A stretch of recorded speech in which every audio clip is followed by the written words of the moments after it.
Well, greetings, imagination connoisseurs. Once again, it is I, your sci-fi sommelier, your duke of dope discourse, your master of fun and wonder, your existential Mr. Rogers. This morning, John Campia hung another name on me that I don't remember, but I'm sure it was a good one. Welcome. I'm Robert Meyer Burnett, and this is Robservations. Robservations episode number 349. Tomorrow is our 350th episode. My God, can you believe it? I certainly cannot. It's amazing. And the reason I'm here is because of you. You members of this, the Post-Geek Singularity community. You imagination connoisseurs that come here every day and make up, let's face it, the best audience in all of YouTube in this genre, pundit, movie, fan space. And I want to thank you for that. It's funny. Sometimes I'm gonna admit something. I actually I go back and when the chats are over. Sometimes now it's hard for me to even look in the chat when it's live because I'm managing multiple things now. But I go back and I read the chats, and it's quite entertaining. And I want to thank you all for being as entertaining as you are.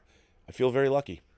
I really do. I feel incredibly lucky to have you guys to be the best audience ever.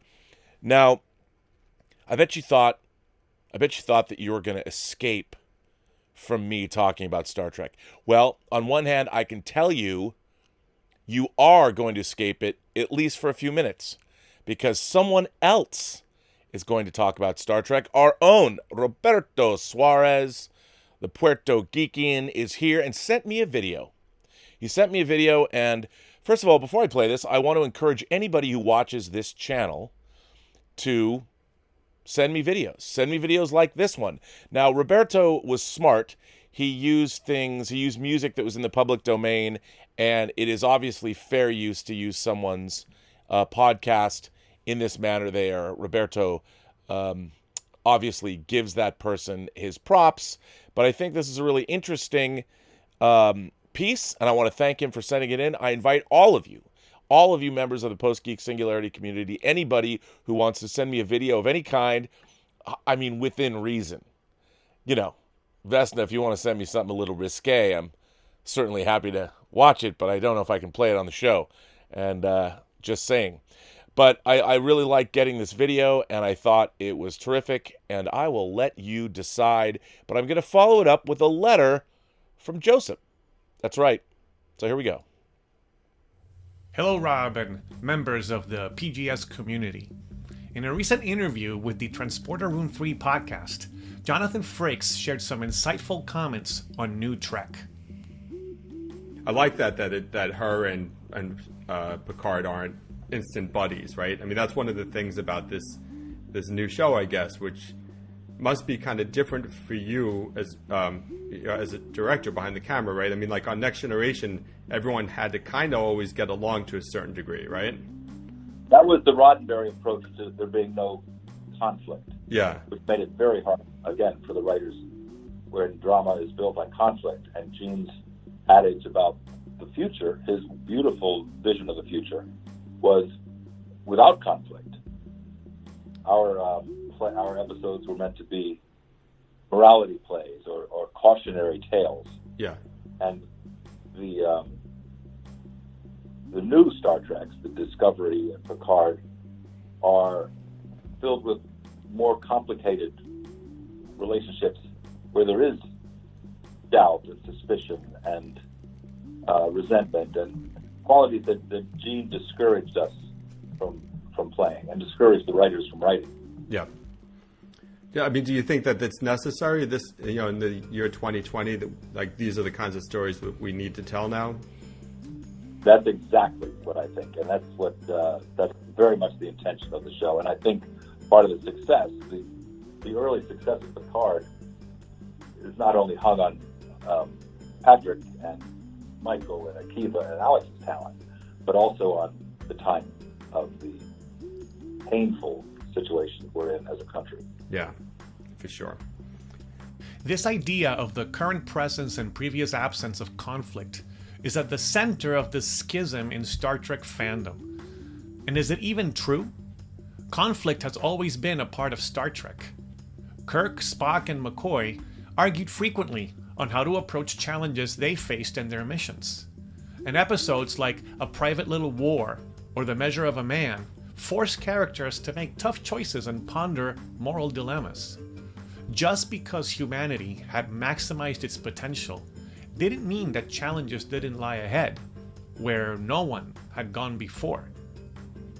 How come a show like The Orville is able to follow a formula much closer to original Star Trek, and still present situations of conflict where the protagonists wrestle with themes and topics that speak to our present reality yet show a hopeful future path?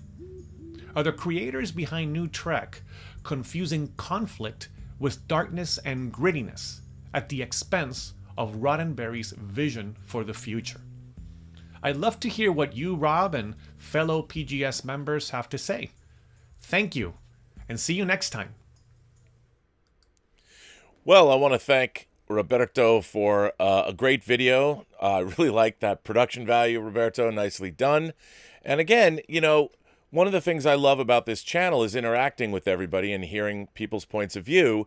And I think this is a really interesting question.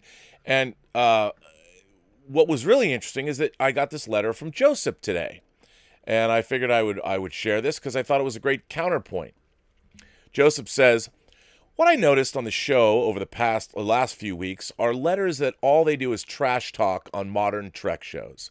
And I just reject the notion that there was no single letter about the subject that is in a more positive tone. I really liked Discovery's first season. I disliked the second season, but I thought it had some highlights, and really enjoying Picard. As a guy that grew up with Voyager and it being my favorite Trek, I straight up hated the boring fest that was Enterprise.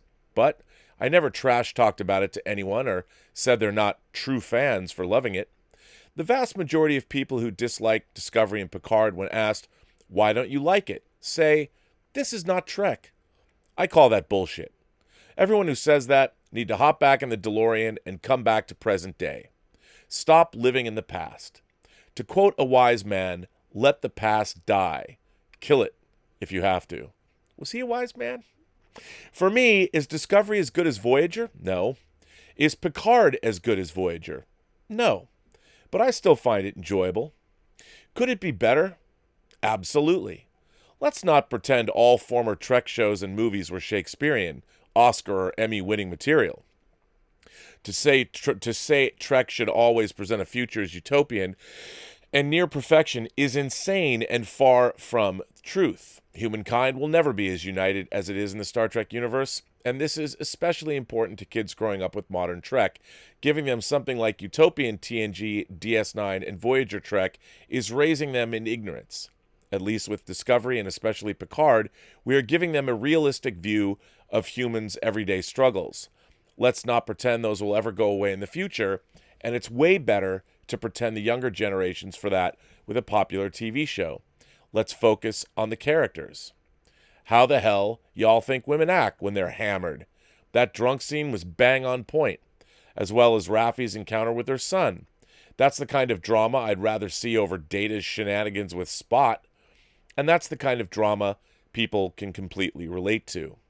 Is Picard not the same Picard from TNG era? Absolutely. He has grown, gotten older. Even when we thought he cannot get any older, he's been betrayed by every principle he ever believed in. In Starfleet, not helping millions of innocent people. Hell, if that doesn't change a human being to the core, I don't know what does. Then people say, hey, there's no economy or money in Star Trek. Wrong. There's no economy or money in the Federation. Actually, I'm not sure if that's completely true in the entire Federation. Maybe it's only on Earth. Has anyone thought Rios maybe needs money to buy something from a planet outside the Federation? Besides, money of some sort will never go away, even in a poverty-ridden society. And maybe Raffi chooses to live in a secluded trailer-like home? My favorite character on Picard is Rios, a classic Han Solo-like character. And in my opinion, appearance of characters like Q and 7 of 9 is essential, considering the overall theme of the season.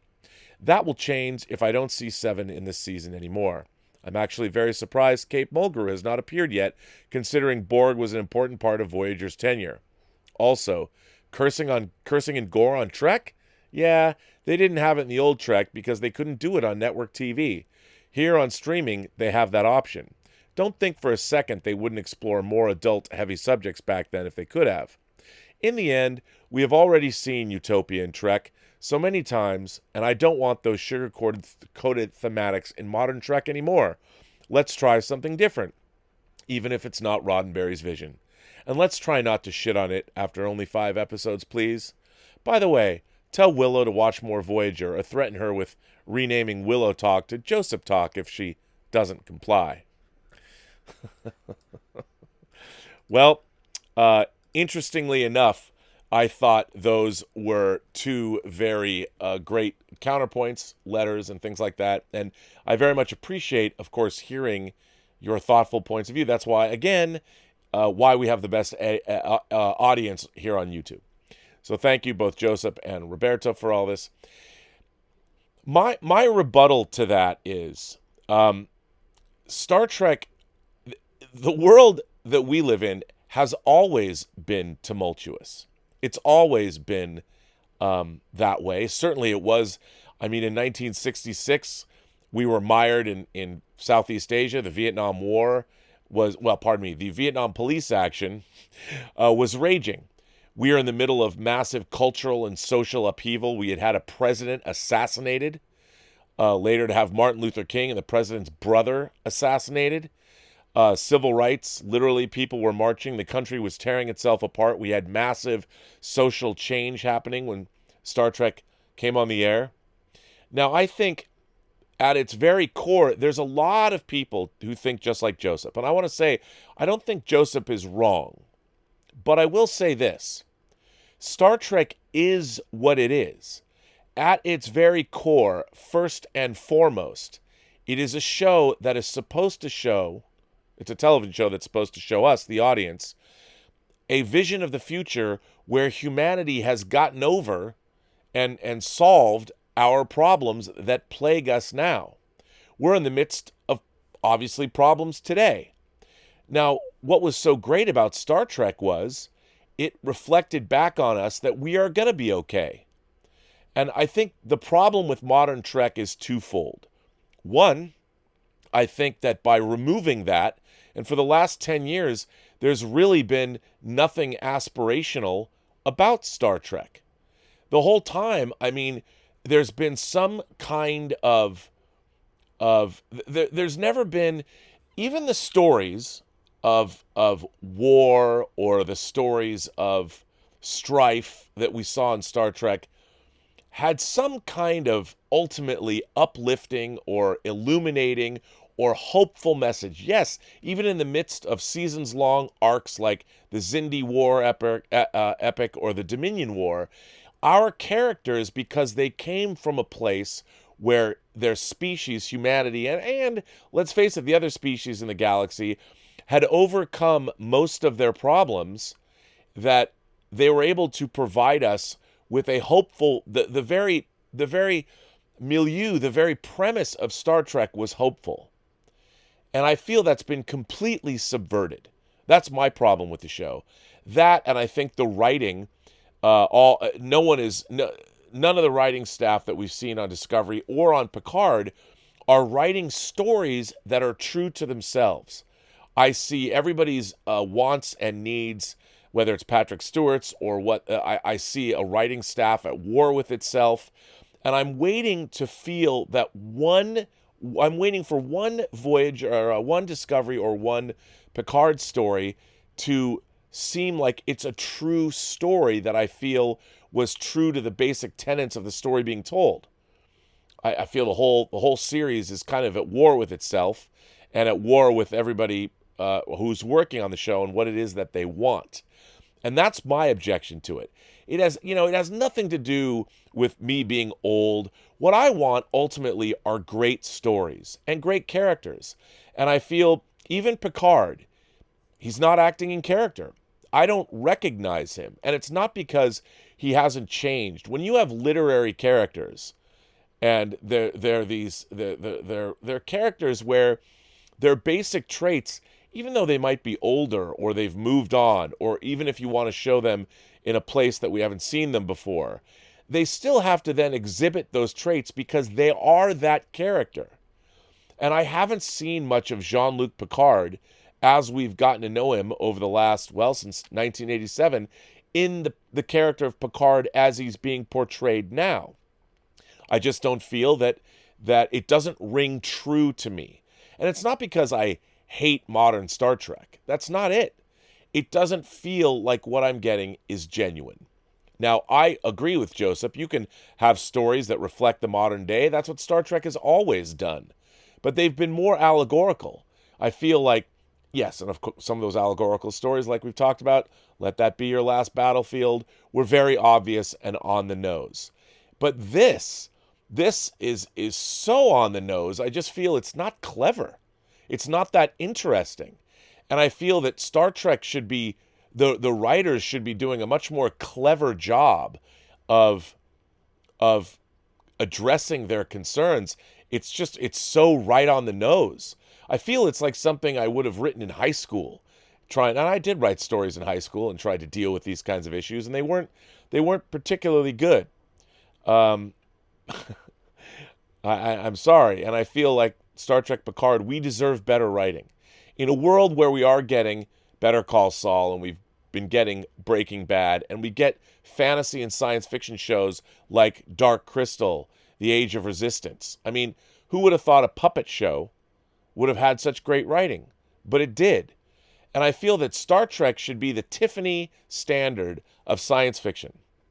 And that's all I want from it. And I'm not getting it. But anyway, that's okay. There's a few interesting news items that I wanted to address. If you're a comic book fan, this is really interesting. One of my favorite comic books when I first started buying comic books, it was when the direct sale market first arose. The direct sale market are comic book stores. And what they meant by that is comic book stores selling direct to fans and consumers, when before comic books you'd find them on spindle racks in drugstores and things like that. And Marvel, in the early 80s, Marvel began selling 3 comic series as an experiment to the direct sale market. And those 3 comic books were Kazar, I always said Kazar, could have been Kazar, Micronauts, and of course my beloved Bill Sienkiewicz, Doug Mensch, Moon Knight. Those were the 3 direct sale books. And Moon Knight was always my favorite, but I also loved Micronauts, which was, of course, a spin-off of the Micronauts toys.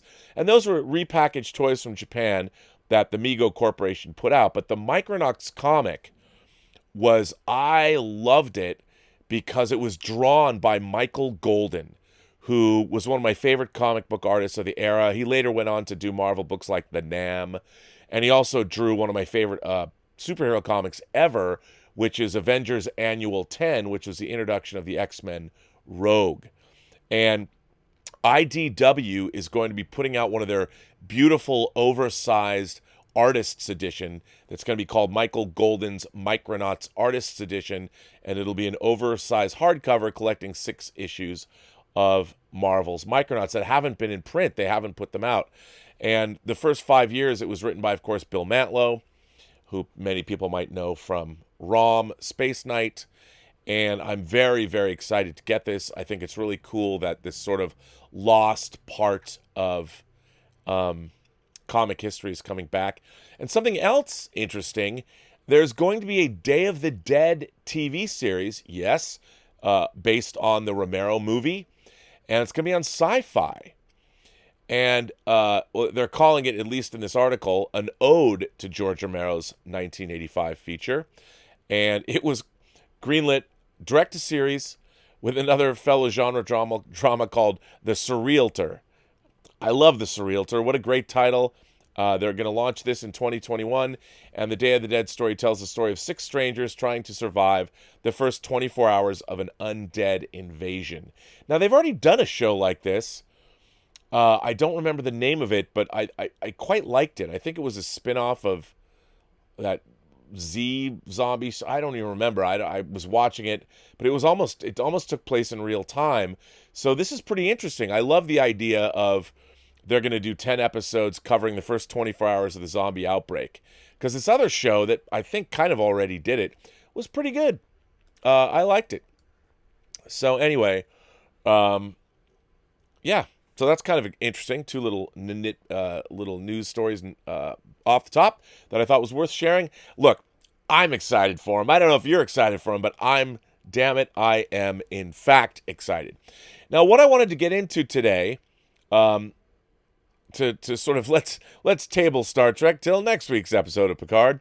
Leigh Whannell, who of course was with James Wan, created the Saw franchise back in the early aughts, who has become a director in his own right. He directed Insidious 3, and he also directed I thought a great genre movie called Upload that he also wrote, which I actually have I think it's back here. Pardon me. Did I say Upload? I meant Upgrade. I always say Upload.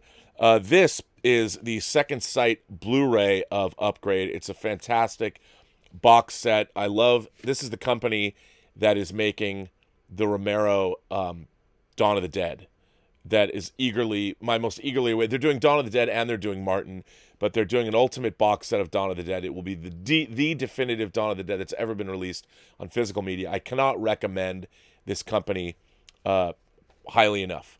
Well, of course, Leigh Whannell today The Invisible Man has opened, and there was a really interesting article, an interview with him that I wanted to share from the Hollywood Reporter from their Heat Vision section today.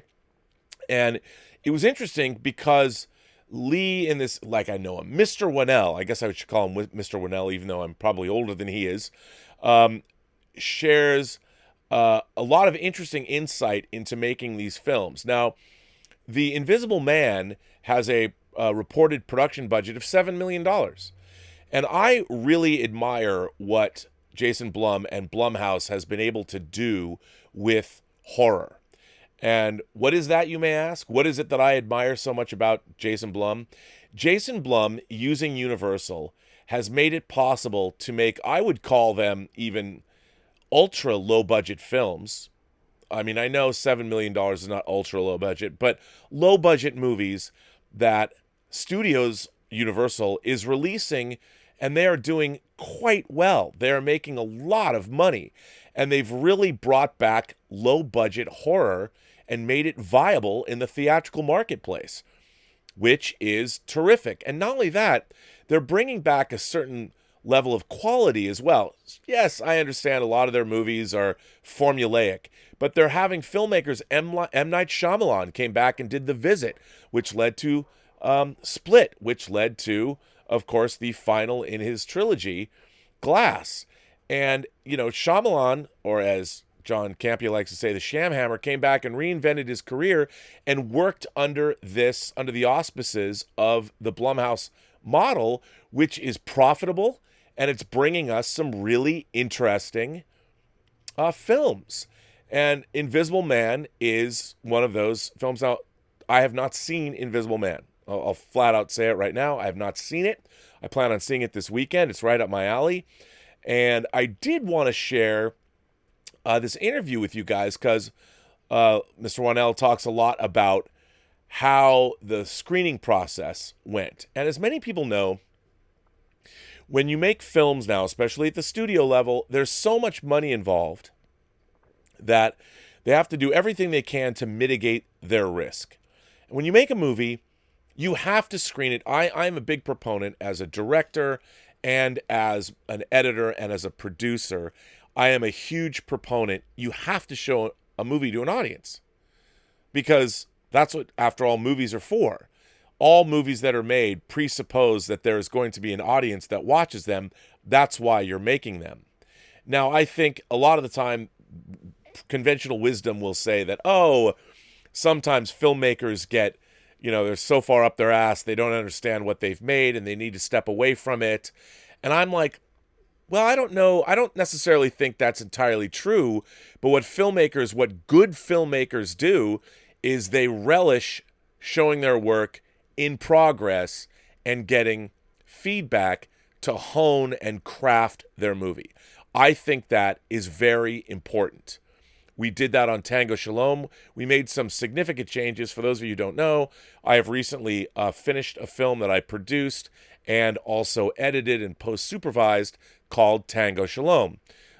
We have yet to show it to anybody. It's not been seen by any distributors. We're just finishing up our materials, our marketing materials that we're going to be sending out to people to look at the film. But while we were in post on it, we did show it a number of times to what we would call a friends and family audience. And we get feedback. As a filmmaker, just like I did on Free Enterprise, if you've made a film that's a comedy, or in our case, it's a family drama and a comedy, or as I like to say, Tango Shalom is a Jewish spiritual quest family dance comedy fable, because those are burning up the box office charts. It's the new genre you didn't know you needed. But it's always helpful to show films to an audience, because you can, and I'll say this honestly, I totally mean this, not in some hippy-dippy, I'm reading my crystals, my chakra, and anything like that, but you can feel an audience response to your film. Absolutely feel it. And one of the things that I've told people, if you ever make a movie yourself, one of the things you do is you show your film to an audience, you listen to what they have to say, and you'll always want to defend yourselves. Don't go, but didn't you get... Don't say that. Don't say a word. Show your work, get up there, present it, and then listen to what people have to say. And if you get multiple comments about the same thing and it's something you desperately don't want to change, that's when it's time that you have to change it. Sometimes, however, you'll know that whoever's telling you these things are wrong. They're just flat out wrong. There are people that just don't get it, and you've got it. That's when, as a filmmaker, you have to stick to your guns. But it's a combination of the two. You know, you'll find out, you'll listen, and you'll remember that it is self-evident when you show a movie to somebody, especially if it's a comedy. You know if it works. You know if it falls flat. You'll feel it. I guarantee it. But as far as Hollywood is concerned, when they're showing $150 million movies to audiences and they don't work, and sometimes that's when a studio has to step in because they have to. There's too much money involved, and you can't stand on ceremony. It ain't show friends, it's show business. But when, luckily, the Blumhouse model, they're still testing these movies. But let me just get into it. I want to read this article. I think it's really interesting, and I learned a lot.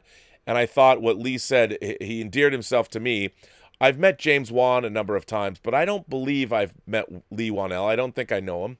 But I really admire him, and I really like this interview a lot. Why the Invisible Man director Lee Whannell defied test screening notes. This is February 28th, 2020, posted at 11:33 a.m. Once again, in the Hollywood Reporter today, as part of their Heat Vision section, there is Elizabeth Moss and Lee Whannell. There they are. And I'll just read this. Let's see. After the beginning of the new millennium, as an actor, screenwriter, and creative partner of James Wan, Lee Whannell has truly come into his own as a director thanks to his modernized take on The Invisible Man. Whannell's third directorial effort for Blumhouse has already received rave reviews, including a 92% amongst critics on Rotten Tomatoes, and with a lean budget of just $7 million and an opening weekend projection of $20 million, Whannell is posed to continue his successful run that started with 2015's Insidious Chapter 3 and continued on through 2018's Upgrade. Whannell's update of H.G. Wells' 123-year-old sci-fi novel centers on Elizabeth Moss's Cecilia Cass and her attempt to leave an abusive relationship involving Adrian Griffin, Oliver Jackson Cohen, a powerful tech entrepreneur with plenty of resources. The film begins with Cecilia's careful escape from Adrian's palatial compound, which immediately reveals the troubled nature of their relationship. Despite notes from this is where it gets interesting. Despite notes from executives and test screenings saying otherwise, it was important for Whannell to trust his instincts by foregoing a cliched scene that illustrated the domestic violence inflicted upon Cecilia. We did get that note along the way. In test screenings, one thing we would hear was, "Well, I need to see more," Whannell tells The Hollywood Reporter. There almost seemed to be this need or a request that the scene of, let's spend 5 minutes with them before she escapes. And I just didn't want to write that scene where it's like, you call these dishes clean? Whack. I'm never going to be able to write a scene that will make Adrian as scary as the audience can make him. In my mind, I hope that Cecilia's reactions and the way she was acting told you everything you need to know. In a recent conversation with The Hollywood Reporter, Whannell also discusses his current mindset toward an Invisible Man sequel, behind-the-scenes details about the white paint scene, and whether he'll make the jump to tentpole filmmaking like his friend and former partner, James Wan. Now, I won't read this entire article, but I'm going to put it in because the interview with him, I recommend it, and so I'm putting it in the live chat. It's just a great interview and very very insightful, I thought. And one of the things that when he stuck to his guns, he was absolutely right, because when you're dealing with something like a domestic violence scene, how many times have we seen that in movies and television? It's become a cliche. It's absolutely a cliche. And while I haven't seen the movie, I just assume there's the scene in the trailer when you see her escaping from the house. What a great way to start a horror film, where your main protagonist is running for her life at the very first scene. I love this idea. I think it was a brilliant conceit. And listening to his reasoning about how, well, we have to see the domestic abuse. No, because we already know. We already know. And if Elizabeth Moss, who already has, we've seen her in Mad Men, we've seen her in The Handmaid's Tale. One of the great things is when you cast the right people, they bring already their baggage with them. So we know Elizabeth Moss is a pretty strong character. She usually plays strong female characters that come into their own. And if she's running away from something, it had to be pretty bad. And a lot of screenwriting teachers will tell you, it's sort of an adage, that you always get into a scene late and you get out early. So, think about this for all you budding filmmakers out there. Say you want to have a scene where people meet in a restaurant. When you cut to that scene, you don't necessarily have to show somebody arrive. Get there, get out of their car, walk to the restaurant. No, you just cut to somebody sitting down. You give me an establishing shot of the restaurant, establish the milieu, and bang, get into it. I haven't always taken my own advice, but that's a good way to live. And I think this movie gets into that probably just in that way, and you are off to the races. First of all, it's not an action scene, but you're beginning your movie with a character fleeing for her life. Great way to start a movie. And, I think about all one of the sad things for me is that so few low-budget genre movies are making it into theaters. When I was growing up, when I was a young lad, we would get low-budget films. I mean, I would go see pretty much anything that Avco Embassy put out. Avco Embassy was a studio that released things like Phantasm, and they released Escape from New York, The Fog. And so I would go see these movies, and they would come out. These were not big-budget movies, but they were treated... We didn't think to ourselves like, Escape from New York is a low-budget movie. I was just like, oh my God, John Carpenter, the man who made Assault on Precinct 13, Dark Star, Halloween, and, that's what he had made at the time. Oh, and The Fog has Escape from New York coming out, so I'm going. And you'd follow directors. Well, Blumhouse, and look, I know they have a pretty strict, I know filmmakers that have made movies with Blumhouse, and they thought they were going to get a theatrical release, and they weren't up to snuff. So it's tough. It's tough road to hoe over there at Blumhouse. You got to deliver the goods, and you got to give them what they need and what they think they can market.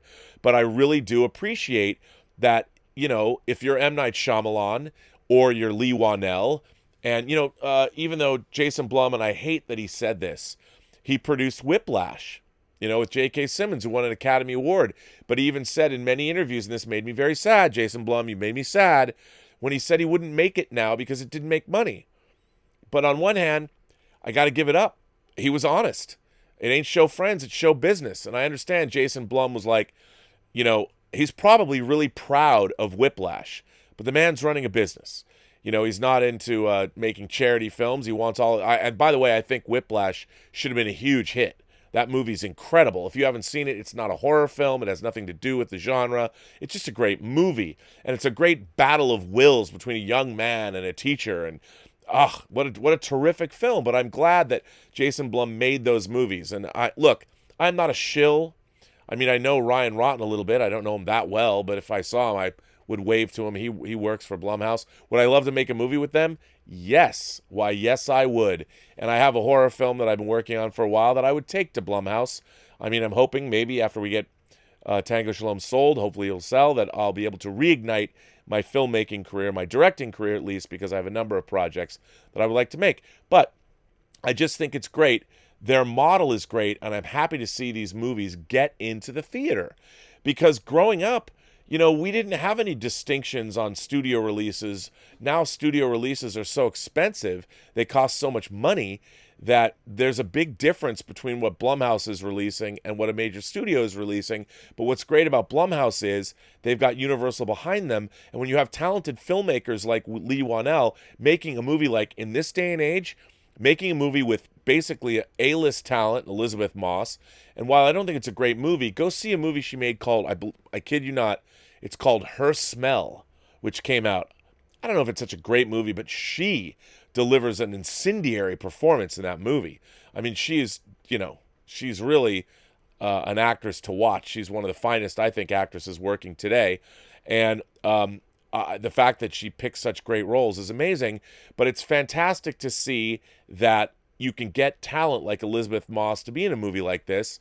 And Lee Wanell also talks later in this interview, why I think you should check it out. He talks about that in Australia, they filmed this movie in Australia like they filmed Upgrade in Australia.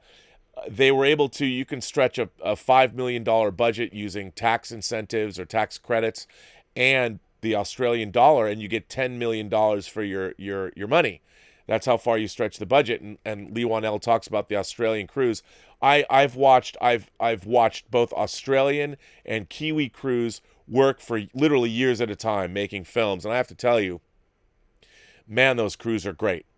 They can solve any problem for you, and Lee Wanell in this interview talks about what his crews were able to provide for him on both Upgrade and on Invisible Man. So shouts out to all the Kiwi crews and all the Aussie crews out there. And let me just say, I've watched you guys and girls both work, and it is always such a great pleasure. But I think what's really great is that when filmmakers ultimately do, in fact, stick to their guns. Because usually they know what's best. And I constantly hear like, oh, you guys are too close to it. No, we're not too close to it. You're not too close to it if you're open-minded enough to understand. You've got to give filmmakers the room to show their movies, to do the work that needs to be done to make movies great. Now, look, I think I'm unique in the sense that as an editor, my directors have usually given me far more creative freedom than they might normally do because they respect what I bring to the table. And I've been given a lot of creative leeway, certainly on Tango Shalom. I hope to be working with director Gabe Bologna for a long time to come because we have a great working relationship. We have a number of projects that we're involved in, including one now and beyond Tango Shalom. So, it's great. And I think when you have someone like Lee Wanell who stuck to his guns, people said, oh, you got to show her being domestically abused. I'm like, no, you really don't. And it was probably the right call. And I look forward to experiencing it. And I really liked hearing, I liked hearing this. I liked hearing that he had a great experience and he did stick to his guns, which I think is always a great way to be. So anyway, let's see what you guys have to say about that. Zachary King sent in a tip. He said, Rob, I'm halfway through season 2 of Altered Carbon, and I'm somewhat disappointed. Oh, man, really? I like Anthony Mackie, but Joel Kinnaman seemed to offer a much more magnetic performance. Chris Connor's portrayal of Poe continues to be the highlight of the series.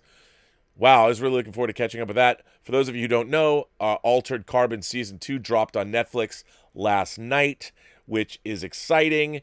And I'll have to look. I've really enjoyed Anthony Mackie as a performer, so I want to see him do good. So, yeah. Zachary King also sends another tip and says, I have much more confidence in the future of Star Wars than Star Trek. Trek has strayed so far from Roddenberry's vision, I don't even know what it is anymore. I still have hope in Star Wars, however. I enjoyed the 2 standalone movies, and I'm enjoying Mandalorian. Well, I too, look, there's people I know that I've known for a while working on the Lower Decks animated series, and I'm hoping that might bring more of a Roddenberryan-esque vision back to the screen. But this idea that, again, they've been trying to change Star Trek since 2009, and I think unsuccessfully so. There's a reason why Star Trek, people are, Star Trek is still coasting off its past successes. Star Trek has now there are people that are as our friend Mark C pointed out yesterday when he defined fandom. I think, look, Star Trek fandom has always had an element of we'll watch anything that's Star Trek, as I think most fandoms do, and there's nothing wrong with that. But I do think that Star Trek, it's hard for me to watch as a lifelong fan, and I'm constantly going to be. It's funny, people come after me for not liking modern Star Trek, and it's always personal. They always come at me personally. And I'm like, why don't you tell me why you do like Star Trek? Let's have a cogent, well-reasoned conversation. You certainly know where I'm coming from, but tell me why you like Star Trek. What is it about modern Star Trek that you enjoy? Now, Joseph did in his letter, but, I'm constantly waiting for people to give me a reason. Anonymous sends in a tip. I think this comes from our man Calvin. Braxton, that's Braxton, his son. Braxton feels Star Trek needs to be more family-friendly. I think he should be Picard's showrunner.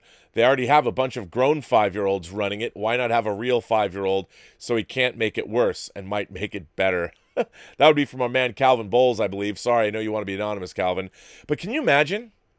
I started watching Star Trek when I was 5. What if I watched this week's episode of Picard when I was 5? Or last week's episode of Picard? Or the week before's episode of Picard? I don't think my parents would have let me watch it. Now, here's the thing. Star Trek has dealt with some very edgy fare, but it's always been family-friendly. And I think for that alone, you have to ask yourself, how has that happened? How has Star Trek become not family-friendly? And the thing is, I'm not a goody two-shoes, but you can make something family-friendly and still... The West Wing was a family-friendly show. It dealt with heady topics. But I think it's incredibly irresponsible to be making the kind of Star Trek with... I mean, there has been people murdered in the last 3 episodes of Star Trek. I don't think that belongs in Star Trek. I just don't think it's a part of it. Frog plus Thor equals Throg. Frog and Thor, that was part of Simonson's run of Thor in the 80s. Rob, I find over the years that you and I share the same opinions as you on about... I find over the years that you and I share the same opinions. I think you're meant to say that you and I share the same opinions as you. On about 97% of topics both you and John Campea cover. John and I are the same age, but you seem to really aspire to see and maybe live by Mr. Roddenberry's future. I want to thank you for that. One of two. One of pi. I like that. Let me find your other one. Well, thank you, by the way, for generously supporting the channel. 2, you appreciate all of the futurists' visions for us. I think the problem with Picard, JJ Trek, and other sci-fi is that it is lacking that vision of what comes next. And we as fans are stuck with fan fiction of what someone thinks would be cool. I don't know if you... yes. Wow, you're very generous. Thank you, sir. I mean, I read a lot of the same things growing up, and authors envisioned futures that were so well thought out that how could you not want to write fan fiction? It all was so instrumental for all of our imaginations that, of course, we knew right where... Oh, you've got even another one. Right where... I think you're still writing it. Well, first of all, let me go back to this. I had a conversation with somebody I've known for a very long time yesterday, and they were telling me that one of the problems that I have with Star Trek is that I want things to be the way they've always been. And I explained to that person, I'm like, that's not true. I'm a total futurist. I love living in the future. I love seeing how our society has changed. But what I just want is what I've always want. I want stories and universes and franchises also have to be true to themselves. And ultimately, Star Trek, whether you like it or not, the original series is Star Trek. That is the purest distillation of Star Trek. And Star Trek The Next Generation, which was also conceived of by Gene Roddenberry, who was involved with the show. Admittedly, he stepped back until his death in 1991. It still echoed those sentiments. And it began with this idea that we were going to straighten out ourselves. So, and I said, before Picard had gone on the air on a past Robservations, that ultimately the thing about the Starship Enterprise herself is that she represented where humanity had come from, that we had conquered the stars, that we had crews made up of all kinds of people and even alien crew members. And as we've moved through Star Trek, those aliens are easily more realized. So ultimately, that is your basis. And then you go out into the cosmos, and then we use what we find out there to reflect back on our own world. And I think the problem is what they've totally done in the last, since 2009, is subverted that very idea, because they're like, oh, well, our world is going into the toilet, so let's make the show directly reflect our world. Well, no, you always had Earth and humanity squared away. That was the whole point, is that when we watch the show, we're good enough and we're squared away enough that we can move out into the cosmos and fix things and help people, you know? And by destroying the Federation and the Earth and all of these key, it's so easy to do that. To me, it's so uncreative and, dare I say, on the nose. Wow, how many conspiracy theory movies have we seen? I mean, you know, it all goes back for me. Hell, I love the parallax view, Alan Pakula's parallax view. What was that, 73? We had Watergate. We know conspiracies are real. We know Nixon sold out the country and authorized the break-in of the Democratic National Headquarters or whatever. We know all of this. We understand that. It's really, to me, it's not edgy at all. Like, ooh, let's take down the Federation. My God, that's the easiest thing in the world to do. What's really hard is to figure out, how do you tell the same story but meet an alien race and the same problems that we're dealing with? Let's see our crew of people that are aspirational, the family unit of what Star Trek has always had. We started with the troika of Kirk, Spock, and McCoy, and then the other characters. We had a bigger ensemble with Next Generation and an even bigger ensemble with Deep Space Nine. And ultimately, these characters are our core. But when our core characters, as the article pointed out I read yesterday, they're all suffering from the same thing. You've got 3 Starfleet officers who are all like, woe is me. I'm like, okay, woe is me. They're not doing a very good job. I mean, Picard's letting people die on his watch. So you beheaded them. I'm like, I can't follow that guy anymore. Anyway, let's see. Did you Frog, did you put a fourth one down too? Nope. I guess that was it. Well, I want to thank you again for that generous support of the channel. Vermithrax Maru, which I love that name because you are harking back to the Vermithrax pejorative dragon from Dragon Slayer, which is dope. Vermithrax Maru sent in a $5 super chat. Hi, Rob. Not sure if you saw it yet, but the most recent episode of Midnight's Edge had an interview with Melinda Snodgrass, writer of Measure of a Man. I did see that they did interview Melinda Snodgrass. I can't wait to hear that. I love Melinda Snodgrass. I got to, of course, I never knew her, but she wrote a Star Trek novel called The Tears of the Singers. That's an incredible Star Trek novel. And she also then was a staffer on Star Trek The Next Generation in seasons 2 and season 3. So I got to spend a lot of time with her working on the Next Generation documentaries. I interviewed her. What was really cool was, of course, we were able to get the Measure of a Man, the extended version of Measure of a Man made. And the first time we ever saw that anybody ever saw it, it was a Fathom event in movie theaters. So Melinda came out from New Mexico where she lives, and I got to go see it with her. And what a great night with the Akutas. She's just delightful. She is best friends with George R.R. Martin, and she was working on turning his Wild Cards mosaic novels into a series. I can't say enough great things about her. She's just delightful. So I can't wait to watch that. Have Hope's Football Hut sent in a super chat and says, props for your Picard reviews. Horrible show. John, yes. Well, I'm glad you like them. Look, and I want it to get better. It gives me no pleasure that Star Trek is not good. In fact, just the opposite.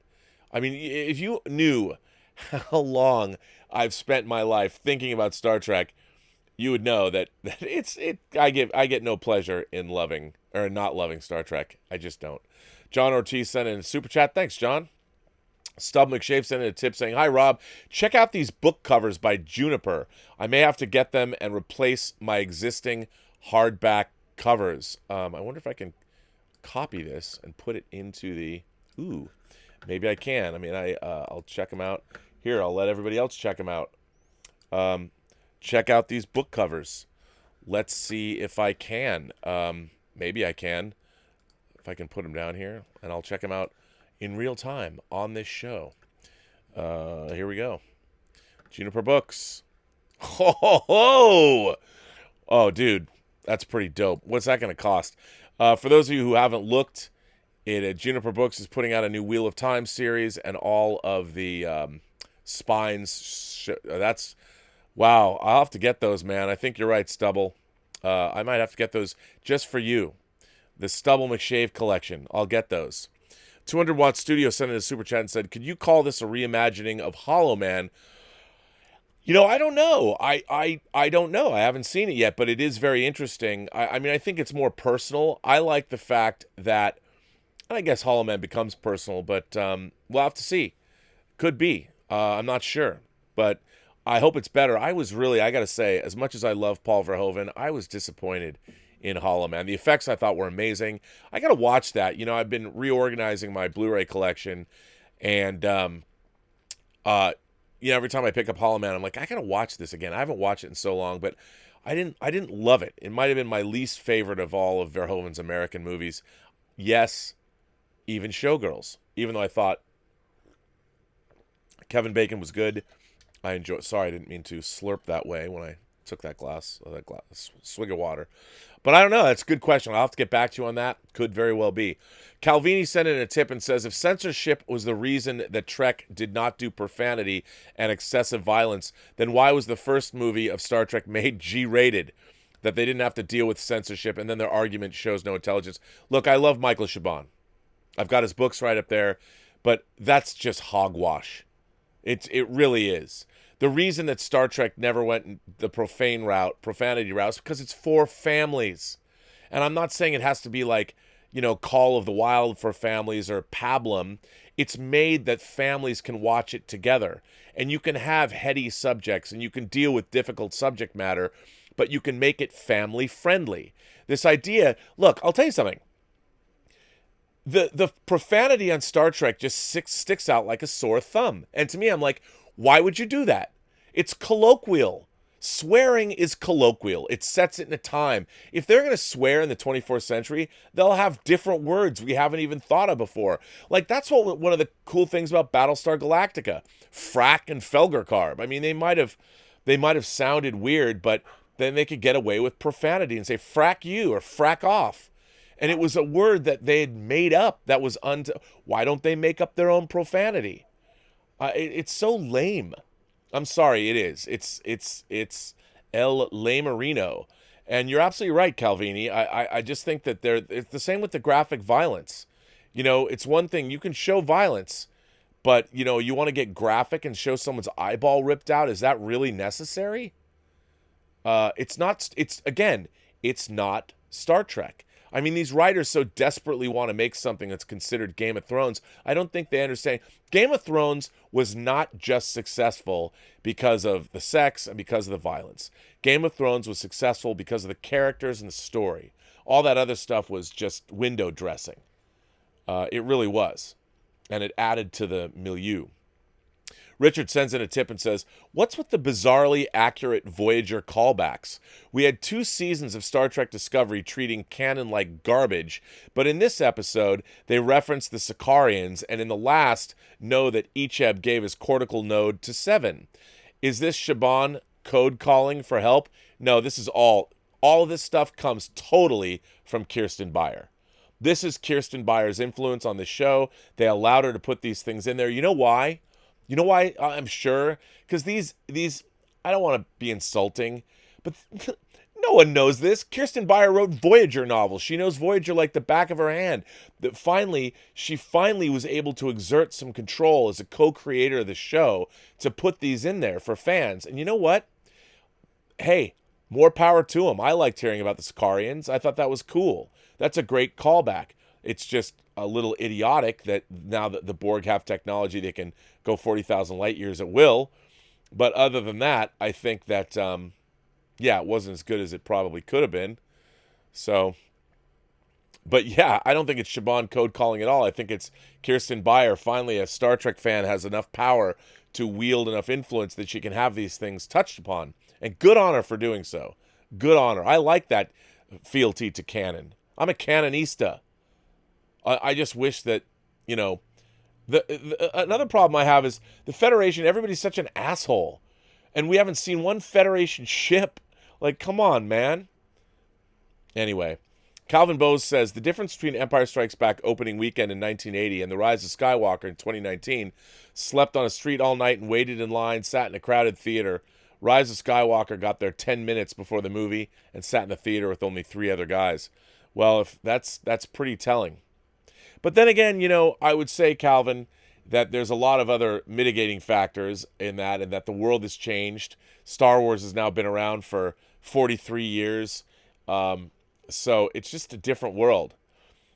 Oh, he's continuing. Richard says, and by the way, sci-fi has become mainstream. It's all different now. And there's more theaters.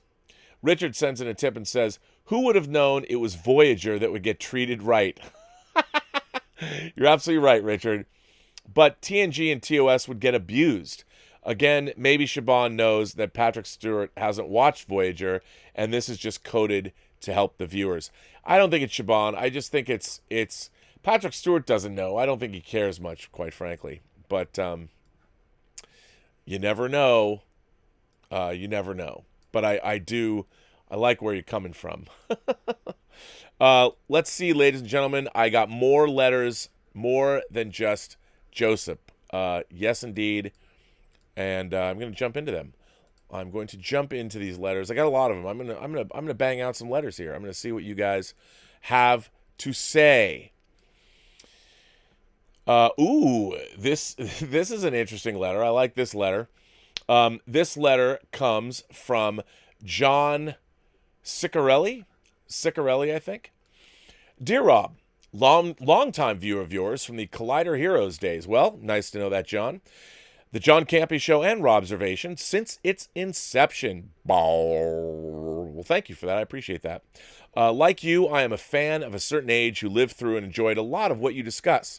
Sci-fi, the late 70s and 80s, how the genre evolved through the advent of new technologies, and I park my shuttlecraft in the same bay as yourself. Like you, I'm extremely disheartened at the way Star Trek has gone since 2009. However, I'm not at all surprised. I saw this exact same thing happen 16 years ago with another beloved sci-fi genre show that was bastardized. Its core concepts made fun of, attempted to be made cool, and also became a generic dystopian soap opera completely divorced from its source material. Battlestar Galactica. Ooh. Well, John, you're stepping into it now. Let's go. Yes, I'm going to espouse a very unpopular view. I extremely disliked Ron Moore's Battlestar Galactica. That is not to say that there weren't elements of the show that I did like. If Moore had simply made the show he wanted without using the Galactica brand with a slightly future Earth where artificially intelligent robots become sentient, flawed, and God-fearing that decide to destroy their human creators and where humanity then has to find another home, then it would have been fine. Unfortunately, that's not what happened.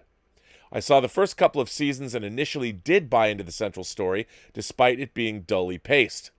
Edward James Olmos and Mary McDonnell were solid performers, and I liked that they gave Richard Hatch a career revival. However, the pacing and umpteen side plots were hard to stick with, and when the Cylons went from having interesting human-like flaws to all-knowing, all-seeing deities, I officially checked out. I don't believe I've ever seen a remake that had more disdain for its source material than Ron Moore's BSG. By his own admission, he considered the original show to be nothing but cheese, while he considered his own show to be meat and potatoes. However, his version had a lot of cheese. Baltar went from being a space version of Shakespeare's Iago to an idiotic doctor who couldn't get laid and settled for his robotic girlfriend. Starbuck and Apollo's relationship went from a wartime brothers-in-arms story of two polar opposites to are they romantically involved? Are they not? Do we care? Do the two leads in this show even spend time together? An aspirational black character, Colonel Ty, decades before representation was even coined, was turned into a white alcoholic TV cliche who couldn't figure out week to week who he was mad at. Why Adama kept this drunk, loose cannon around, I'll never know. It's an alien civilization, yet it looks like 2004 Los Angeles, where the costumes look like the cast members were told to bring in their own wardrobes. First, it was Caprica, a soul planet. Then it was going to be a collection of moons surrounding a gas giant. And then, at the 11th hour, Moore changed it to all bring it in more line with the original. Halfway through season 1, Moore suddenly remembered, oh yeah, these people are ancient aliens. We should do a story about that. And we got the tacked-on season ender.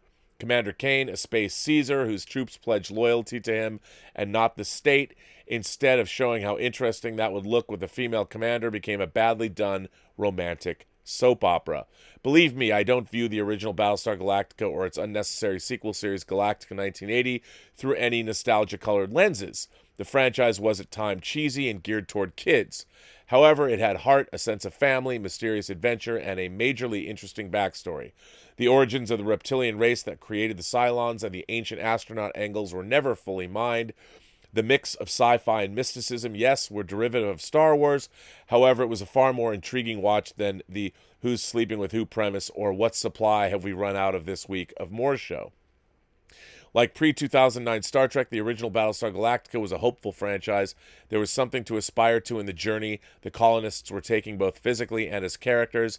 There was nothing aspirational about Moore's show, just another joyless slog through dystopian nightmares. Does that sound like any recent shows you know? I think what irks me the most is that Ron Moore wound up working on Battlestar Galactica not because of a love of the source material or a desire to revive a dormant franchise, but simply because he was looking for another sci-fi show to write. Battlestar Galactica was dead, and it was only brought back to Hollywood's radar solely due to the exhaustive efforts of Richard Hatch, the original Captain Apollo. Hatch had mortgaged his house to produce a teaser trailer continuation of the original series, got many of the original cast back, and was lobbying hard for a remake. He'd even co-written several sequel novels. Bryan Singer and Bryan Fuller were even hot on continuing the original story, albeit not the version that Hatch wanted, but all of that was eventually scrapped. It went a long way with Bryan Singer, though. Him and Tom DeSanto were doing a sequel series that was an actual sequel to the original Galactica. Guy Hendricks Dias was the production designer, and a lot of work was done on that show that was eventually scrapped after 9/11. And Moore got the property. Now Bryan Fuller has the dubious distinction of being involved with two shows, Battlestar Galactica and Star Trek Discovery, that were initially conceived as continuations of their source materials, and instead were hijacked and turned into journeys through dystopian soap operas. I would say 3, because Hannibal, which he'd been trying to get season 4 off the ground, and they wanted to get Clarice Starling and the Silence of the Lambs rights back. Kurtzman got him, and now they're making Clarice for CBS. I offer this example up to a show that's what happened to Star Trek isn't new, and it's part of a trend in television sci-fi that's nearly 20 years old and will most likely continue. Dark, edgy, nonsensical sci-fi is what sells. If you're looking for hopeful sci-fi, the Orville and Guardians of the Galaxy are your only outlets, because as much as we hate to admit it, Star Trek as we would like to see it is gone. I had a tinge of hope with Star Trek Picard. The first episode sucked me in. However, it's more of the same. Ron Moore brand of sci-fi. Thanks so much for all that you do and reminding us that sci-fi was once better. John Ciccarelli. Wow, John. Okay, I got a lot to unpack with this letter. See, I you know what? It's Chiccarelli. It's Ciccarelli, not Ciccarelli. It's Ciccarelli. John Ciccarelli. Let me get it right. Thank you, John. What a great letter. First of all, here's what I would say about where you're coming from. I have to disagree with you only on one thing.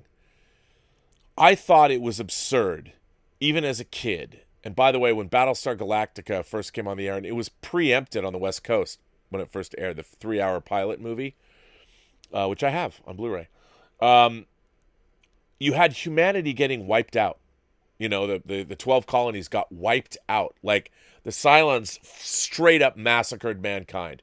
We barely got away with our lives. And by the end of that episode, Starbuck is talking about putting alien singers on the circuit. What circuit was that, Starbuck? Oh, you mean the one that was just completely destroyed? Humanity wiped out on 12 planets because of the Cylons? That circuit? It always seems strange to me that Battlestar Galactica, as much as a kid I liked it, but even I was like, this doesn't make much sense. I did like the mystical elements, and I like the city of the light ship. You know, where did that come from? And I know that Glenn Larson, who created the show, was Mormon, and he worked in a lot of Mormon themes into the show, but that didn't bother me. I just think that the show is at war with itself. It had all this mysticism, and it had all of this afterlife and these angelic things, and the experiment in Terra with Lloyd Bachner as, he was cool as the space Nazi. The show kind of reinvented itself every week, but it was never that good. I mean, I did think 2-part episodes like Living Legend were great. Even the gun on Ice Planet Zero had, those goofy clones. So it was a show that was all over the place. And while it was fun and it was, it was space opera, I just didn't think it was very good overall. Even though at the time it was one of the most expensive shows on TV.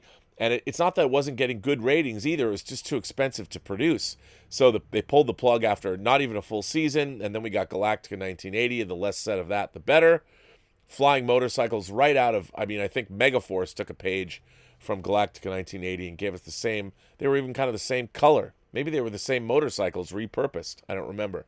But, I thought Ron Moore's Galactica was I get what you're saying.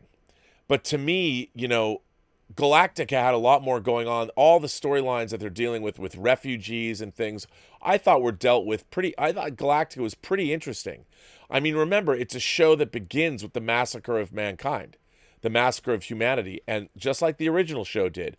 But the original show, in its own pilot, conveniently forgot the dead, and people would talk about it and play lip service to it, but I thought Battlestar Galactica did a really great job of embracing that central premise and going with it. But I completely understand where you're coming from. I just was never somebody who thought Battlestar Galactica was any good in the first place. I know. Before you jump all over me, I'm sorry. I apologize for saying that. I like Galactica. I got Vipers all over here. I got a Cylon Raider. I got a base star. I got all that stuff. I should hang my base star from the ceiling, actually. Yes, that's just an aside. I'm going to start hanging other things on the ceiling in the Robservatory. But I know where you're coming from, but I have to disagree. I thought Galactica embraced its central premise, whereas it's different.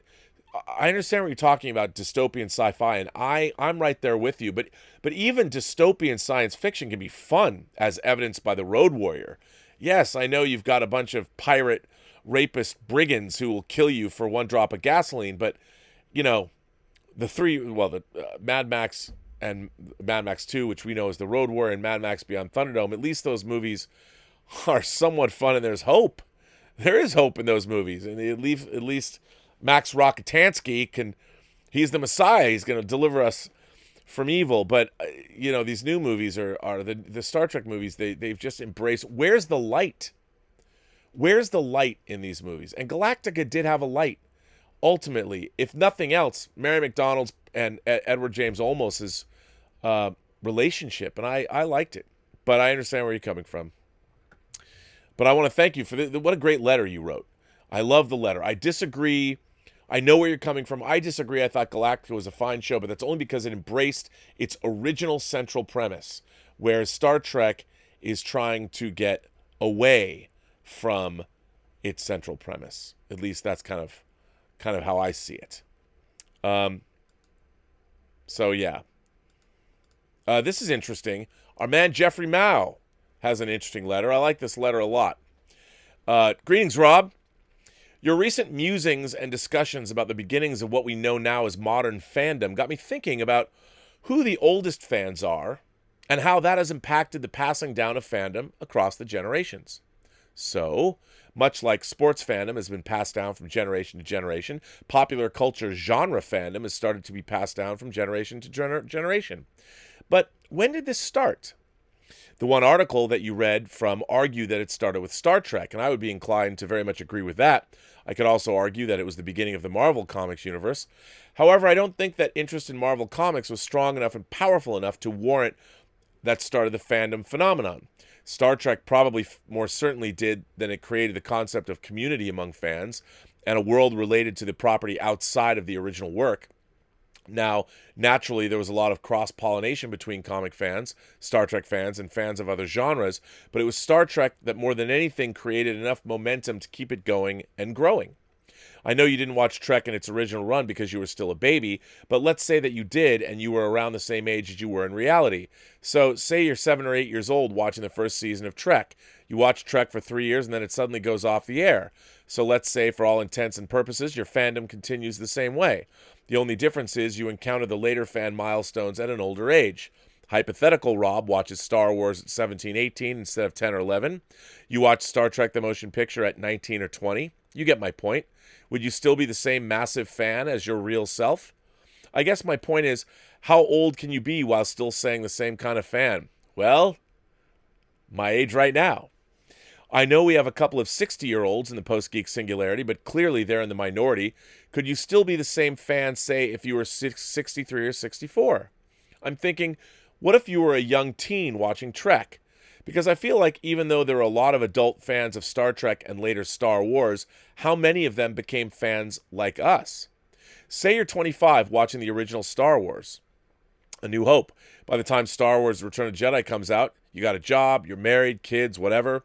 There isn't as much other stuff around and you have lots of adult concerns and problems to deal with. I just don't feel these adult fans were sticking it out.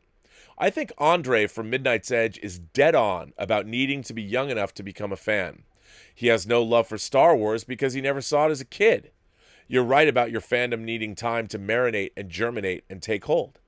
Preferably the longer before puberty, the better, because that's when everything changes.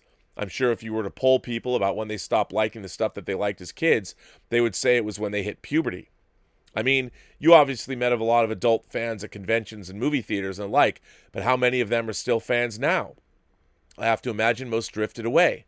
So I'll put down mid-60s max as the oldest age for a fan, which would put you at 12 or 13 or so when first watching Trek. That puts them as probably the oldest people to have kids to whom they would have passed down their fandom. So that makes their kids more than likely at the oldest early 40s. I think that makes you and I, people in our age range, as the first generation of fans. I love this letter, Jeffrey, and I love this letter. I agree with you, by the way, and I'll get into that. I mean, our parents weren't interested in the stuff that we liked. My parents didn't know anything about that then, and especially not now. But now, my son's growing up, and everything he likes, I also like for the most part, and I'm passing it down to him. My relationship to my son concerning this stuff is completely different than it was with me and my father. Also, I don't feel that I'll ever stop being a fan. Like you, my interests have remained the same since I was a kid. Sure, I've added other things in. Also, it's not like you can't start liking things as an adult. I didn't like motor racing as a kid as much, but when I became an adult, I started following it and I applied the same intense interest to it as I did for genre media. However, I don't think I would have that same intense fan interest if I didn't develop it as a kid. So those are my thoughts, and I'd especially love to hear the other imagination connoisseurs' stories about when they became fans. Was it from a parent, an older sibling, cousins, friends?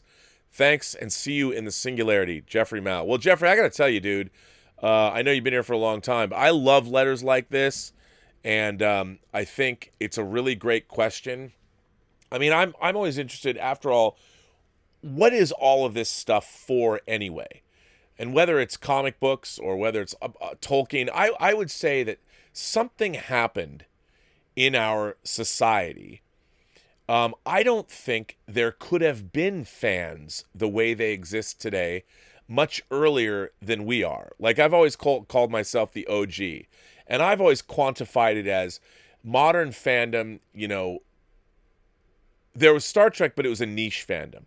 And it was always going to be a niche fandom. And before that, there were science fiction fans, but it was mostly literary based, because what happened was we didn't have mainstream media which was purveying science fiction as something that could be for the masses.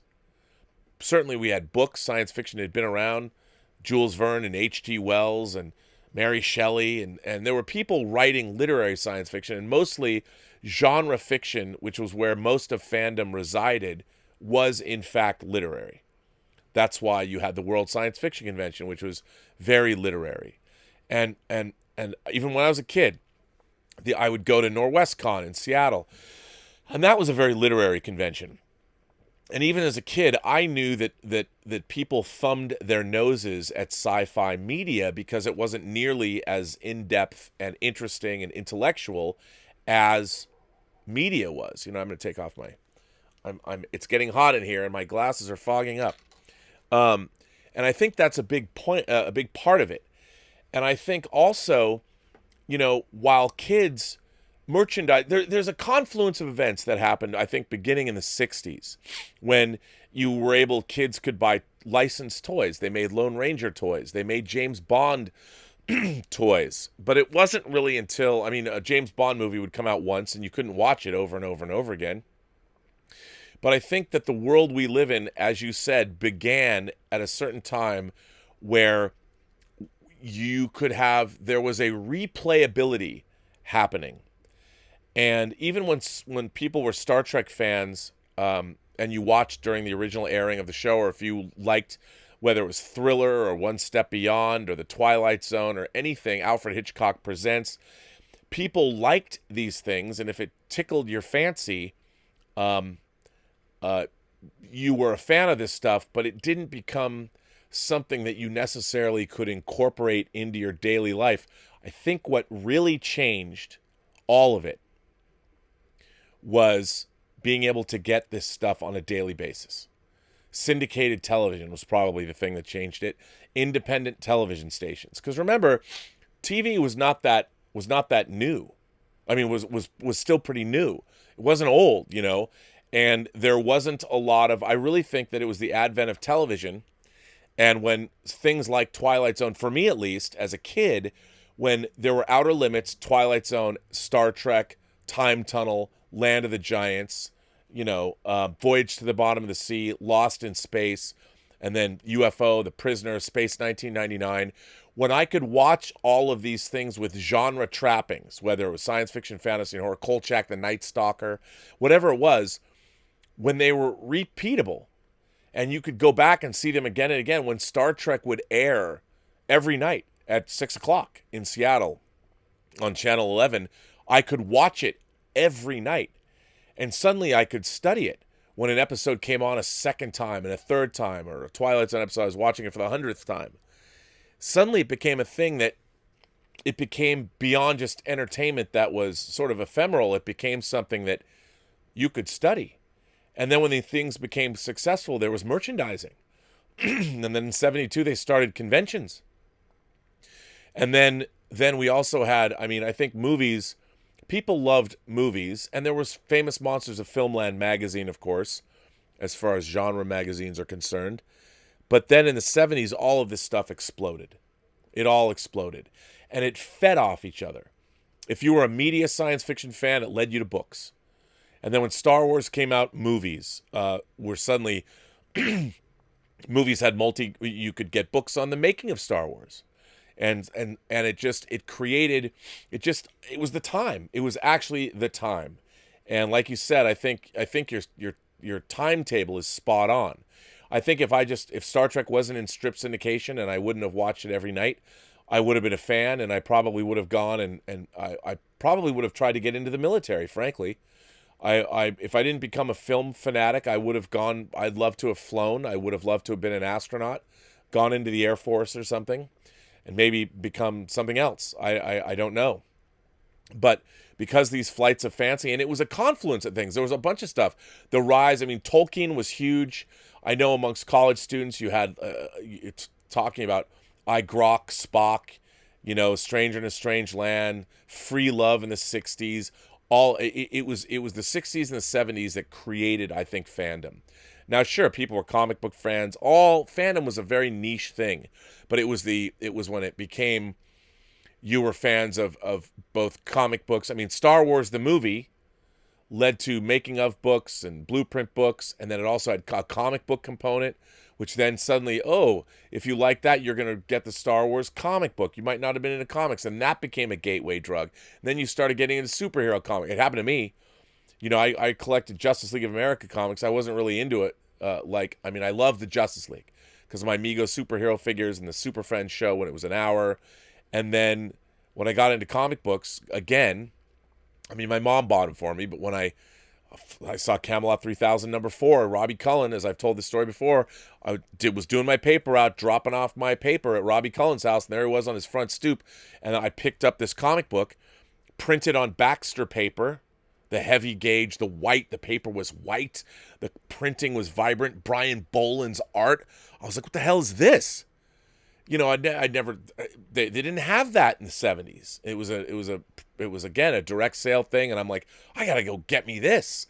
I had to go to the comic book store, and I'm like, I'm only gonna buy, sci-fi comics. I'm not gonna buy superhero comics. And that didn't last very long, and I got sucked in. And then it was every Wednesday, and suddenly there was all of this, and it all was percolating. And I think you're absolutely right in terms of time. But I think, again, we were products of our time. Now, what happened is all of our stuff as fans, it all went mainstream. So now kids are born into a world where all of this stuff happens. So they become fans, but their fandom is not as, I would say, I mean, some of it's well-rounded, but people tend to get into I think fandom is much more, now there's so much. I mean, when we were kids, there was Star Wars and Star Trek. What more was there? Now there's a million different things. You've got so many other different franchises. You've got stuff on TV. You've got anime. You've got Harry Potter. I mean, there's so much stuff. You've got Twilight. There's so many different fandoms and so many different things. And then all of that has been changed in the age of social media and the internet, where you can curate it all. We had to put up with what was given to us. But now, so much of these big fandoms are based on things that have existed now for 40 years. So if you're a newly minted fan, you just go curate your fandom now. It's a whole different thing. Very interesting question. What do you guys all think? I love this topic. I could go on and talk about this forever. But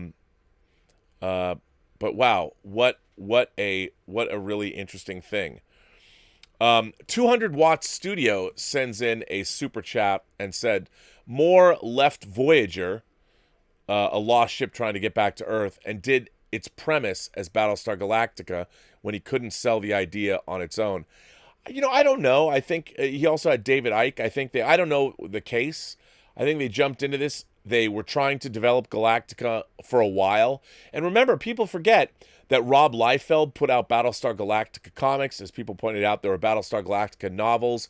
Battlestar Galactica was in the zeitgeist because people grew up who, like me, who were kids, grew up and they watched it as kids, like Rob Liefeld. He went after the rights and was able to do the comic book. So it was out there. It was inevitable that Galactica was going to come back in some way, shape, or form. I don't think that Ron Moore was ripping off Voyager because they had that baked into the Galactica premise. Their home was destroyed. They had to find a new home.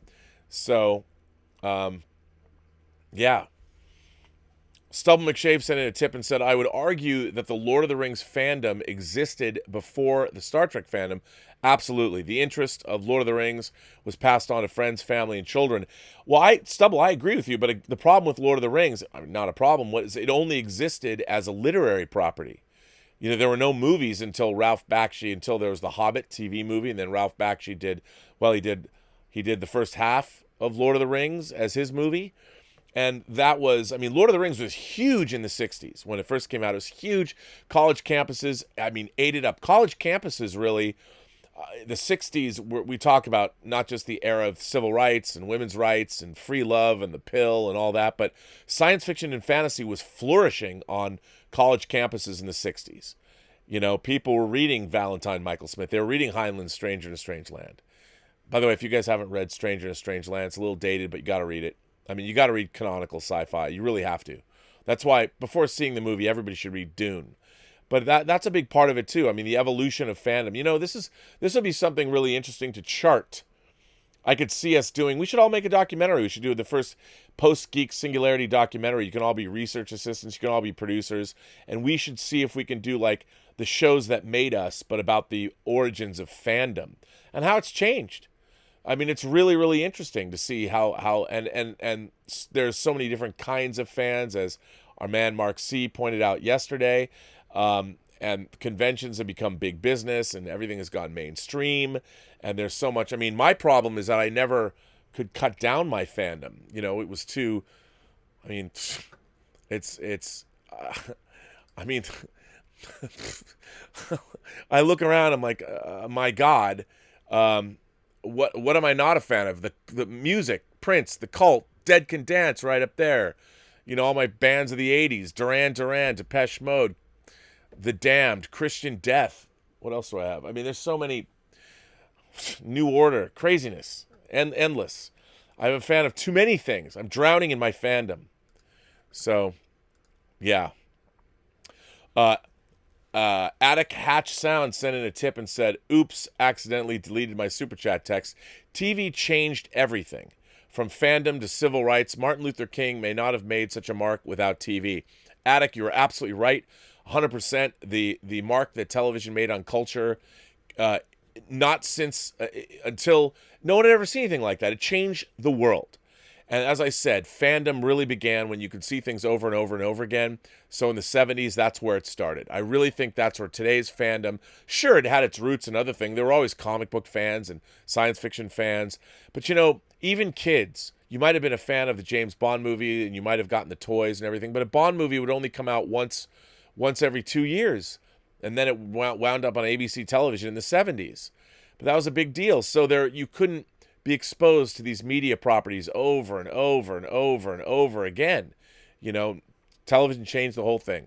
Then you could become a fan and watch things over and over again, and the world changed. So, yeah.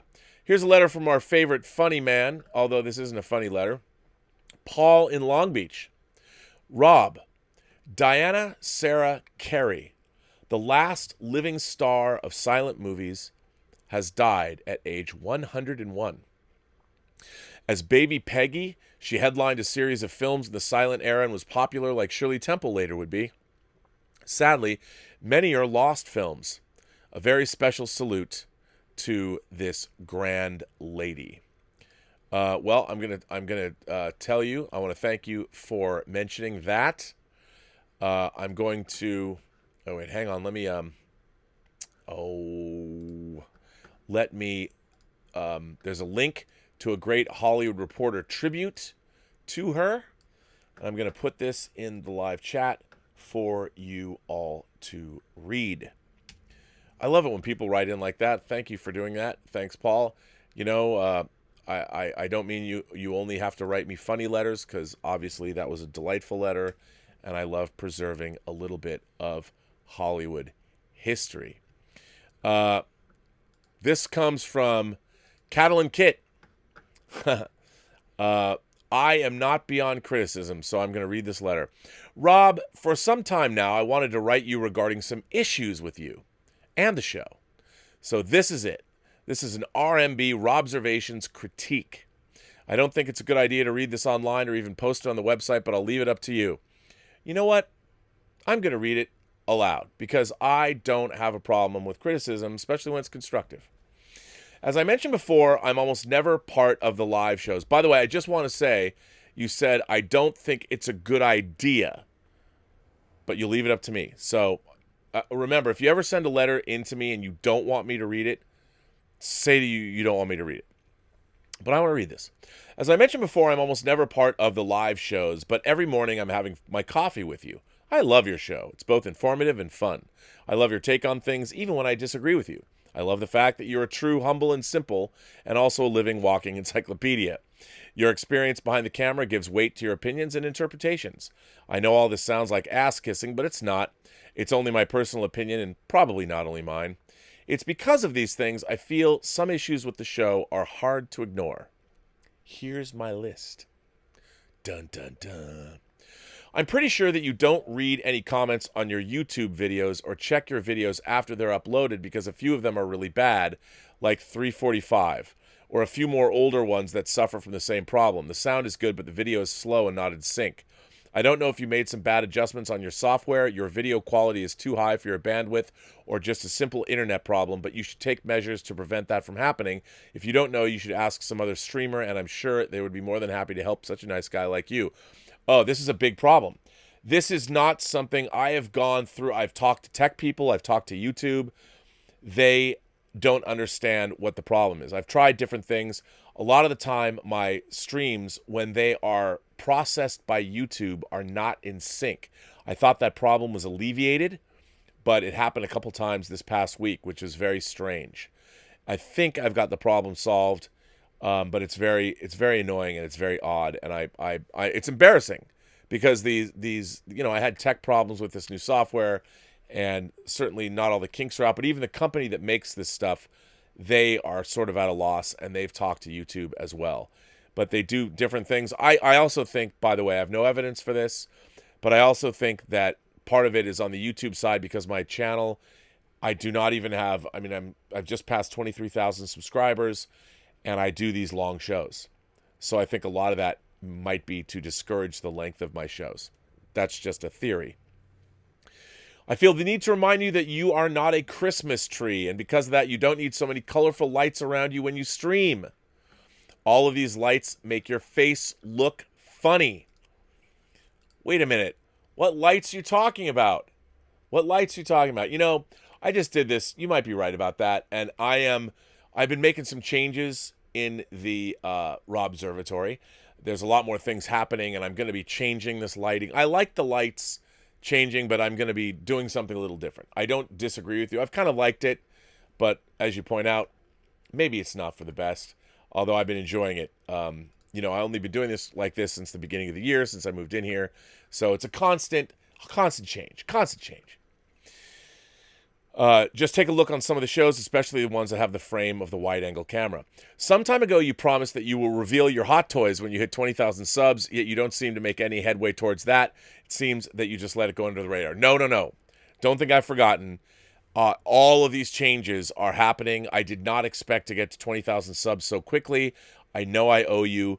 To be honest, what I needed to do is I needed to get more storage. I need to get more shelving units and things like that.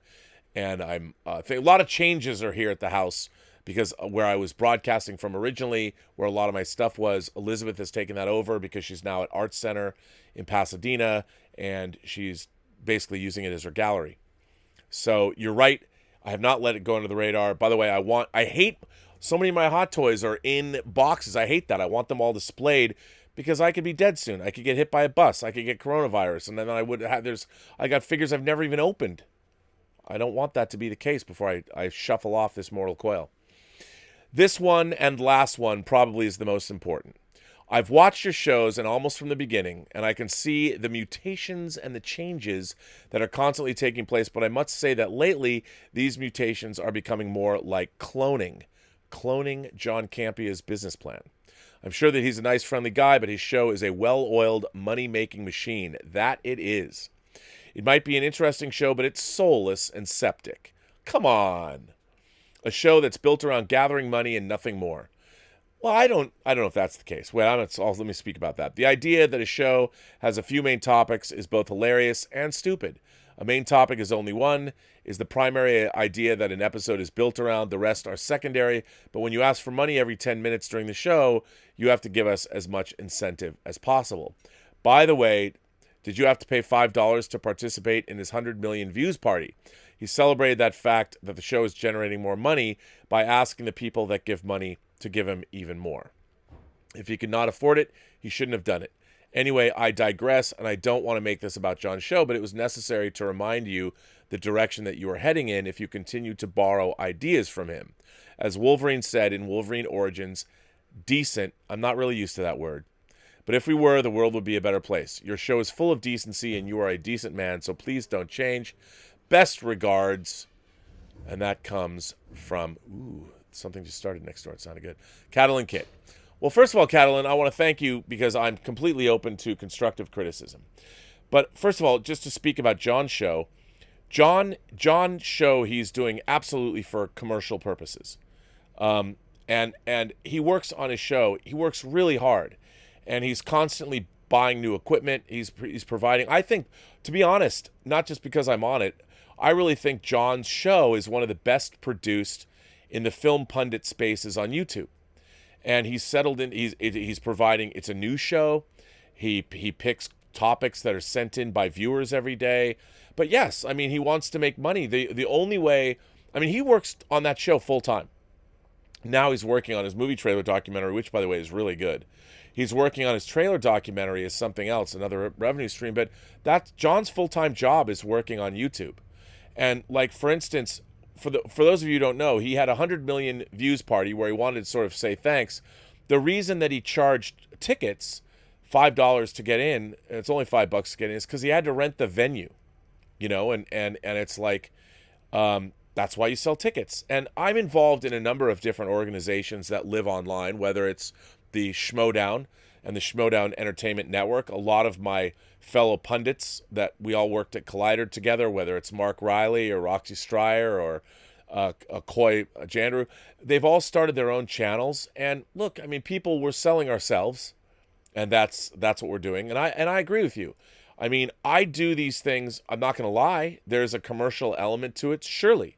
But I'm hoping that it was always my hope that I could bring my knowledge and experience. I mean, I have been asked, I actually had an interesting, I was approached to be faculty. I don't know if I'll do that, but at a school. And I thought that was interesting. I mean, I'd have to look into something like that. But yes, you know, there is a commercial component to all of this. There has to be. I mean, you're giving your time, your effort, and I do these shows and I do them pretty much, try and do them 7 days a week if I can. And it's definitely, there's a commercial element to them. And I might be borrowing, look, we're all sort of using the same software, but, you know, people were sending me in, people would send me in super chats and things, I've tried to make it a little bit more produced because I've invested in the software and the gear and want to make the show better. I want to take the show into also different directions. I mean, I would really like to have this show be, if anything, a combination of John's show, Joe Rogan's show, and some other shows. I'd like to do more things.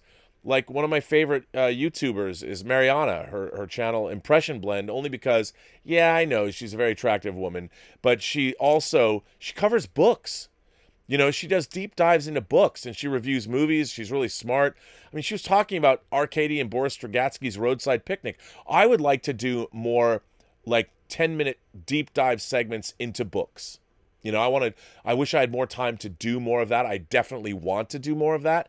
So I want to change. I want to have interview subjects. I want to have people come in here and I want to be able to interview them. You know, I want to do different things because I'm doing this more and more. Which has been great because it's allowed me, the income generated by this channel allows me to buy equipment. It allowed me to move in here. I'm going to use, I want to constantly, I need to get, I don't have a mixing board, which I learned with Paul Salamoff, that I need to get more equipment in order to do more things. So that's part of the reason. I mean, John puts a lot of money back into his show. He really has spent a lot of money on that camera equipment that he has. But I understand, look, I think ultimately what Robservations is always going to be is you're going to get Robservations. You're going to get me, baby. This is what I'm selling. And if people suddenly tire of me and just I'm like, enough of that guy, you know, then maybe I'll lose my audience, or maybe I'll just run out of things to say. You know, I don't know. But for the time being, I'm really enjoying doing these shows. I've really enjoyed meeting everybody in the community that we're building here. I think it's pretty great. And I'll continue to do that. But I will always try new things. I will try and keep up the enthusiasm. And because I have to tell you, these shows can sometimes take I do John's show in the morning, then I come do these shows, then I try and sometimes I'll jump on a Midnight's Edge podcast and talk to everybody. And by the end of the day, I'm exhausted. Like, I have editorial work that I have due next week. Flat out. I got documentaries I'm doing that is due next week. I've got crisis medicine stuff I'm working on. I got so much things I have to do. I'm doing a trailer for Tango Shalom. It's crazy. And yeah, so I keep going. Mukbang Review sends in a super chat and said, the live chat is great today. Double thanks to your mods. Prince song today, Something in the Water Does Not Compute. Oh my God. You know what? I don't know if I can sing that. Does not compute. You know, I was the first thing that jumped in my mind is Computer Blue, but I didn't. I like Does Not Compute. Yeah. I can't sing that today. But I will sing. I like that. By the way, for all of you Prince fans out there, if you haven't picked up the 1999 remaster, oh my God, is it incredible. With all the B-sides, you got to get this. If you like vinyl, if you're a vinyl fetishist, get the vinyl. It's unbelievable. 1999, you forget how great it is. It's got some of my favorite Prince songs, DMSR, Let's Pretend We're Married, All the Critics Love You in New York, Lady Cab Driver, and others, and of course here. Such good stuff. So, and they've released it on vinyl and CD. It's great. There's a concert in it. Oh, so good. Frog of Thunder sends in another tip.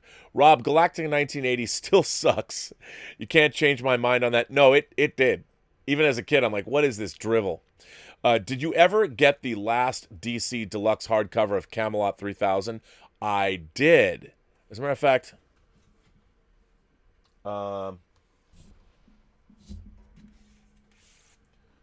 do you mean this one? I don't know. I think this is the last one that I got. And is there a bigger one? I've always wanted the coloring in here is really good. This is really great. I love this. I'll put it right there. The deluxe edition. I don't know if that's the one you mean. Yeah, the deluxe hardcover. It's so good. If you guys haven't read Camelot 3000, and it was way more progressive. It's got a lot of progression going on. There's a lot of woke stuff in there that was surprising. And man, do I love that. I do love it. This letter comes from Sammy Urzetta. I think Urzetta, is it? RMB. Regarding episode 343, I believe that ageism and disconnecting from the past is being pushed on our culture more and more. Seeing it show up constantly in film and TV is becoming boring and exasperating. As a kid, I didn't want to see other kids in title or hero roles. It turned me off immediately. Me too. I hated watching shows. I mean, I did like Leave It to Beaver and The Partridge Family and stuff like that, but I hated child protagonists. I wanted to watch characters that I could grow up and be. That's why I love Star Trek so much. I really think this push has something to do with our politics and that's interesting, and where those in places of influence want our society to go politically. 40 plus years ago, being over the age of 40 was a gift. Now it seems to be a burden. Part of what I despise about Star Wars Episode 8, The Last Jedi, was the line about killing the past. That's twice today it's come up. That sentiment permeates that film for me, and it seems to be the modus operandi for the whole sequel trilogy. How much more interesting would Godzilla 2014 have been if Bryan Cranston had not been killed off in favor of Jai Courtney's character? Bruh, you and I park our shuttlecrafts in the same shuttle bay on that one, son. The examples you mentioned about Star Trek Picard's blatant disrespect of the title character hit the nail on the head. I remember when A View to a Kill was in theaters back in '85. Despite the film's flaws, and admittedly there are many, I don't remember anyone complaining about Roger Moore's age at the time. And some critics did. And yes, he should have bowed out after 1983. But now every review you see bashes him for having the audacity to be a late career Bond. I hope the pendulum swings back someday because we're missing out on characters and situations that are inherently more compelling. I vaguely remember you mentioning in a previous episode that Star Trek pre-2009 was a show about people acting and speaking like adults. CBS Star Trek is like a bunch of kids who sound like kids despite the ages of any of the characters. Sammy Urzetta. Sammy, this is a great letter, and I want to say thank you for writing this letter. One of the things about Star Trek that I've loved is the lack of colloquialism in it. It was timeless because they didn't use slang. And I think that was intentional. Star Trek Discovery and Star Trek Picard, whenever I hear things like pro tip, I'm like, oh my God. That, by the way, that more than almost anything it's so indicative of bad writing. When you're writing Star Trek, there should be a timeless quality. You shouldn't even use a turn of phrase that feels colloquial. That's speak more classically, classical, strunk and white elements of style English. Do that. Almost like I don't know, when you're in a professional environment, I guess if you're a lawyer. I don't think they use such colloquial terms unless they're using it to make a point. But when you're speaking in a professional environment, you tend to not do that. You tend to tamp down the colloquialisms. But I think that's important, and I think that's something that's been missing. Whenever I hear, I mean, there's nothing that dates one of Star Trek putting in the Beastie Boys. I'm like, really? The Beastie Boys? I mean, give me the 23rd century equivalent of the Beastie Boys. Why not come up with have somebody write their own song? I think you're absolutely right. There is when I was a kid, I always liked older people. I always thought it was cool when there was an older character, a grizzled character, somebody that knew more, somebody that was really experienced. I always thought that was great. Like when they brought Buster Crabbe onto Buck Rogers. I'm like, that's dope. Yeah, I think that there's a really weird, and another thing?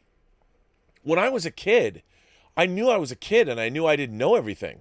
The whole point was to learn from the time I was very young, I was always learning from older people. Older people, to me, I revered them. I held them in high regard, high esteem, because they knew more than I did.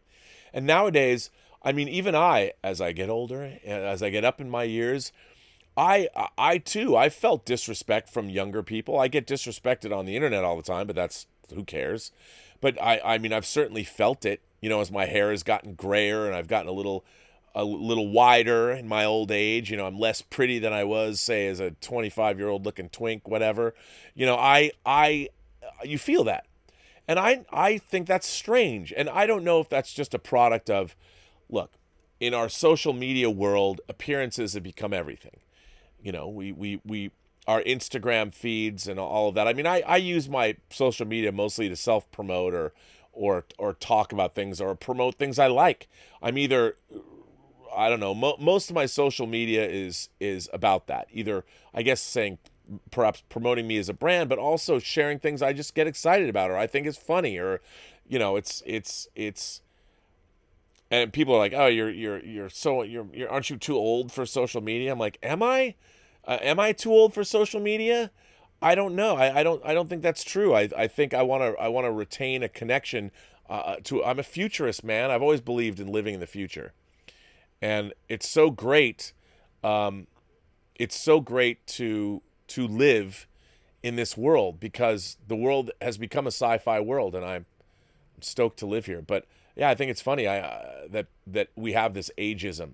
Certainly in Hollywood we do. There's this weird, like, oh, here's what I think is strange to me.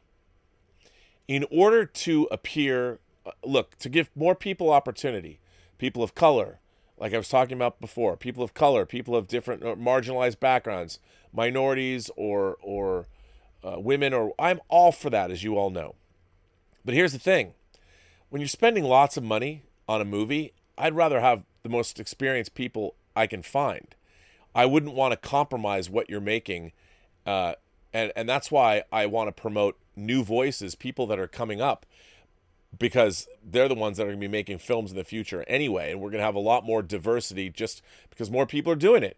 Just like in fan circles, when I was a kid growing up, you'd hardly ever see a girl at a science fiction convention or a comic book convention. You just couldn't. You just didn't. Now it's completely different. I have watched this occur. I've watched this pendulum swing. There are a number of reasons for that. But, just like there's going to be more people coming in, there's going to be more women and more people of color directing movies and television than ever before, which is great. Because now that people know that they have opportunities that they can find, and people can now have heroes. You can look at a Lulu Wang, or you can look at a Ryan Coogler, and whether it's F. Gary Gray or John Singleton, there are people that are inspiring the next generation to, like, if they can do it, I can do it. And the more we have, the more people are going to get into those things. But what I don't understand is why in a world where Clint Eastwood, who's going to be 90 in May, is still directing movies. Ridley Scott, still directing movies, at 80. Why would you not want experienced people, Martin Scorsese, to keep making movies? It's such a weird thing. I don't get it.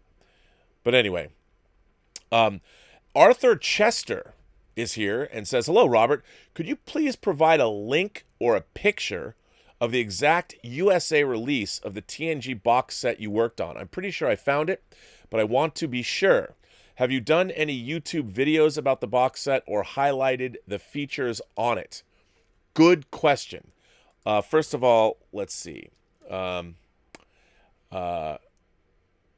Yes. First of all, let me get you the Amazon link. A lot of people ask me this, and I'll put it in the live chat. Blu-rays. Okay, now they released all of these as the individual sets. Now this is really interesting. So this is the domestic release of all 7 seasons of Next Gen. I'm gonna put it here. I'll say this is domestic. I'll put it in the live chat. Domestic. Okay. Now, this is as it exists on Amazon. This is the domestic release. Now, interestingly enough, there was also a British release of the complete series box set. It's exactly the same. It is region-free, so you don't have to worry about that. It's exactly the same as the Blu-rays. But check it out. The domestic is $116 on Amazon. But the UK version, which, as I said, is identical, is $68 for all 7 seasons. $68. Domestic, UK. So this is the same thing.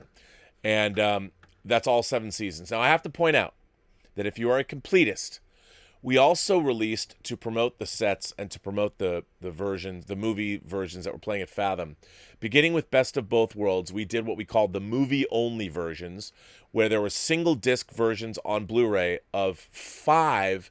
There was Best of Both Worlds, Redemption, meaning 1 and 2. There was Unification 1 and 2, Chain of Command, and All Good Things.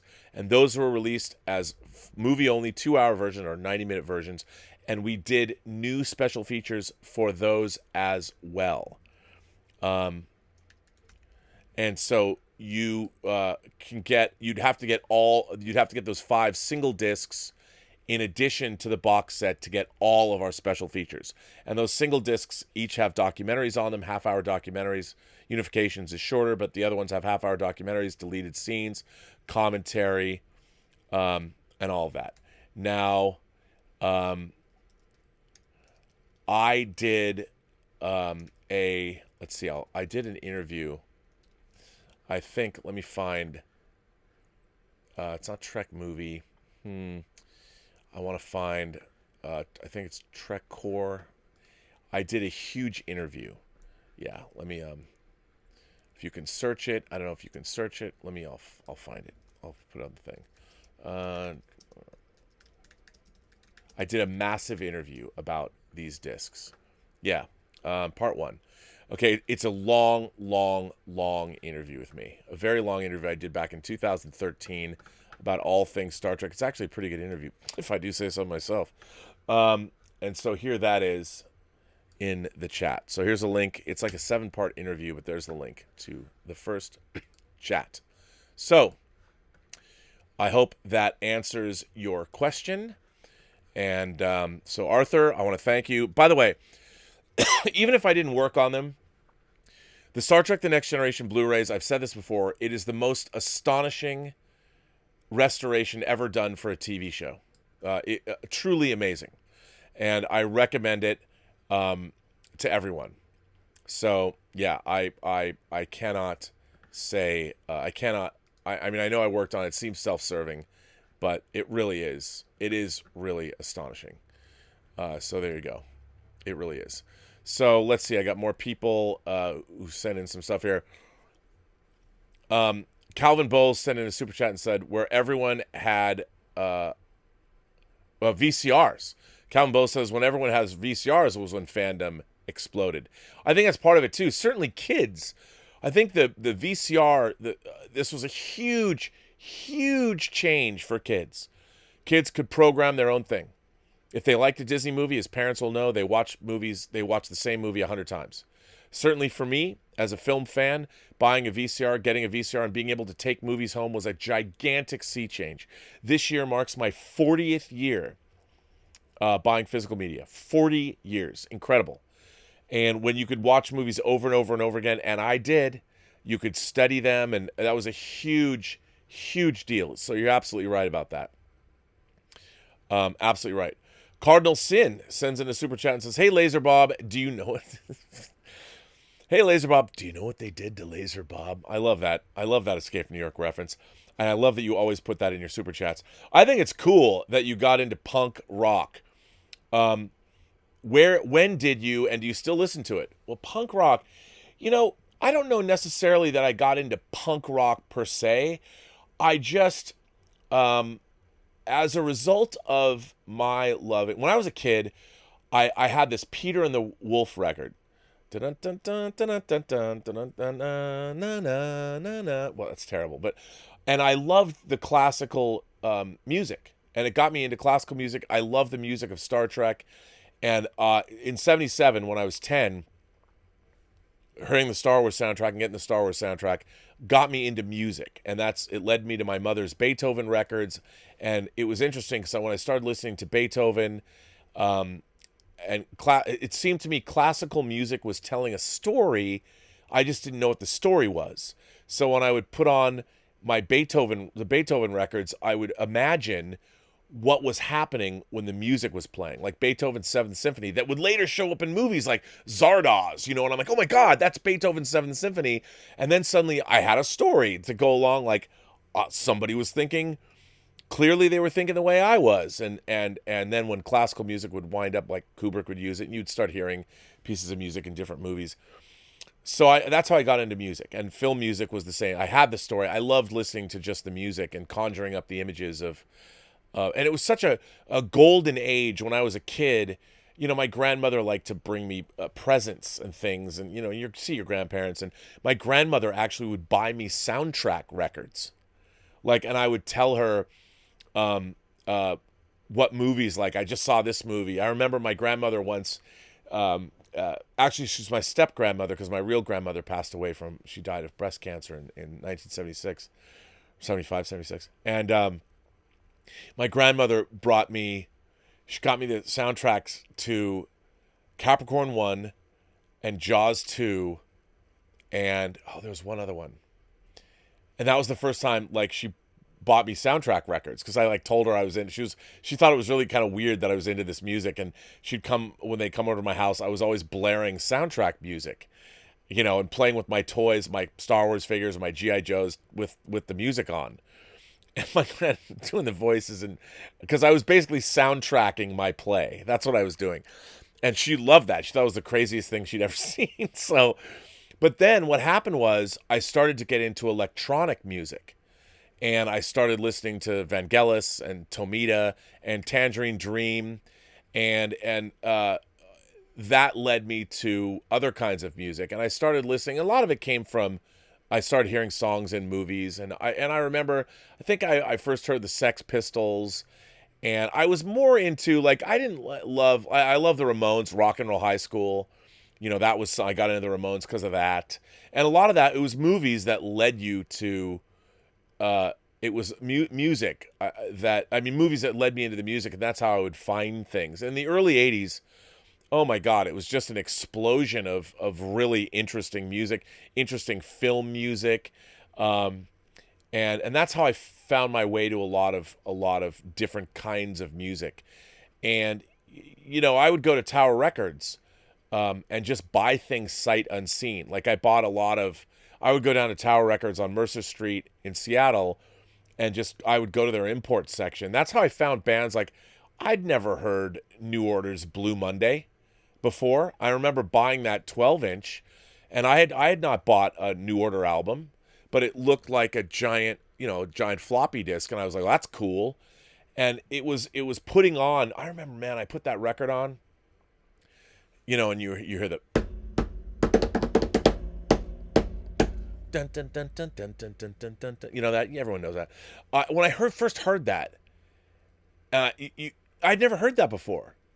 That beginning, that electronic drum riff, and I listened to this and I'm like, what? And I'd already been listening to electronic music, and by the time I bought that 12-inch, I already had like Tangerine Dream's score for Thief, and then I'd gone back and I bought Tangerine Dream scores. I'd never seen Sorcerer, William Friedkin's Sorcerer, before I got that soundtrack. And then you like Giorgio Moroder's music in Midnight Express.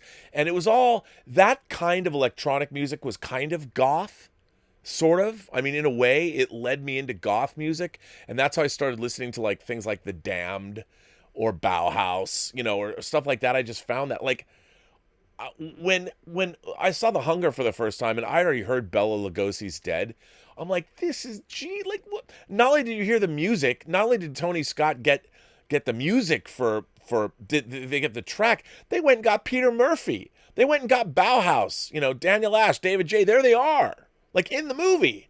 And it was that's what was so cool, is that all of these pop culture influences they all fed off each other.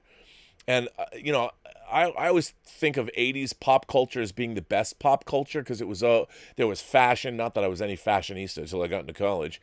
I was wearing polo shirts and Argyle sweaters and topsiders. I was preppy in school. I was, Joel Goodson, the character Tom Cruise played in Risky Business. I identified with him. But even that, if you think about things and the MTV came on, and then you had 120 minutes. So I was always out there looking for weird music and music that was cinematic. So that's how I got into punk. And, I liked all the LA punk bands and, stuff like Fear, Black Flag, stuff like that. And then like the Repo Man soundtrack. That was, when I got that soundtrack, and then there was stuff, and it was a good time. I'm getting all nostalgic. I'm like, it's all coming over me now. Calvin. Oh wait, hang on. There's you're sending in. I can't keep up. And do I still listen to punk? You know what? I didn't finish answering your question. I don't really listen to it as much. I find myself listening to, like, I listen to a lot of I got really into 4AD, the record label. They had put out Bauhaus, and they put out like Modern English's first album, but they also put out stuff like This Mortal Coil and Dead Can Dance and Cocteau Twins. Like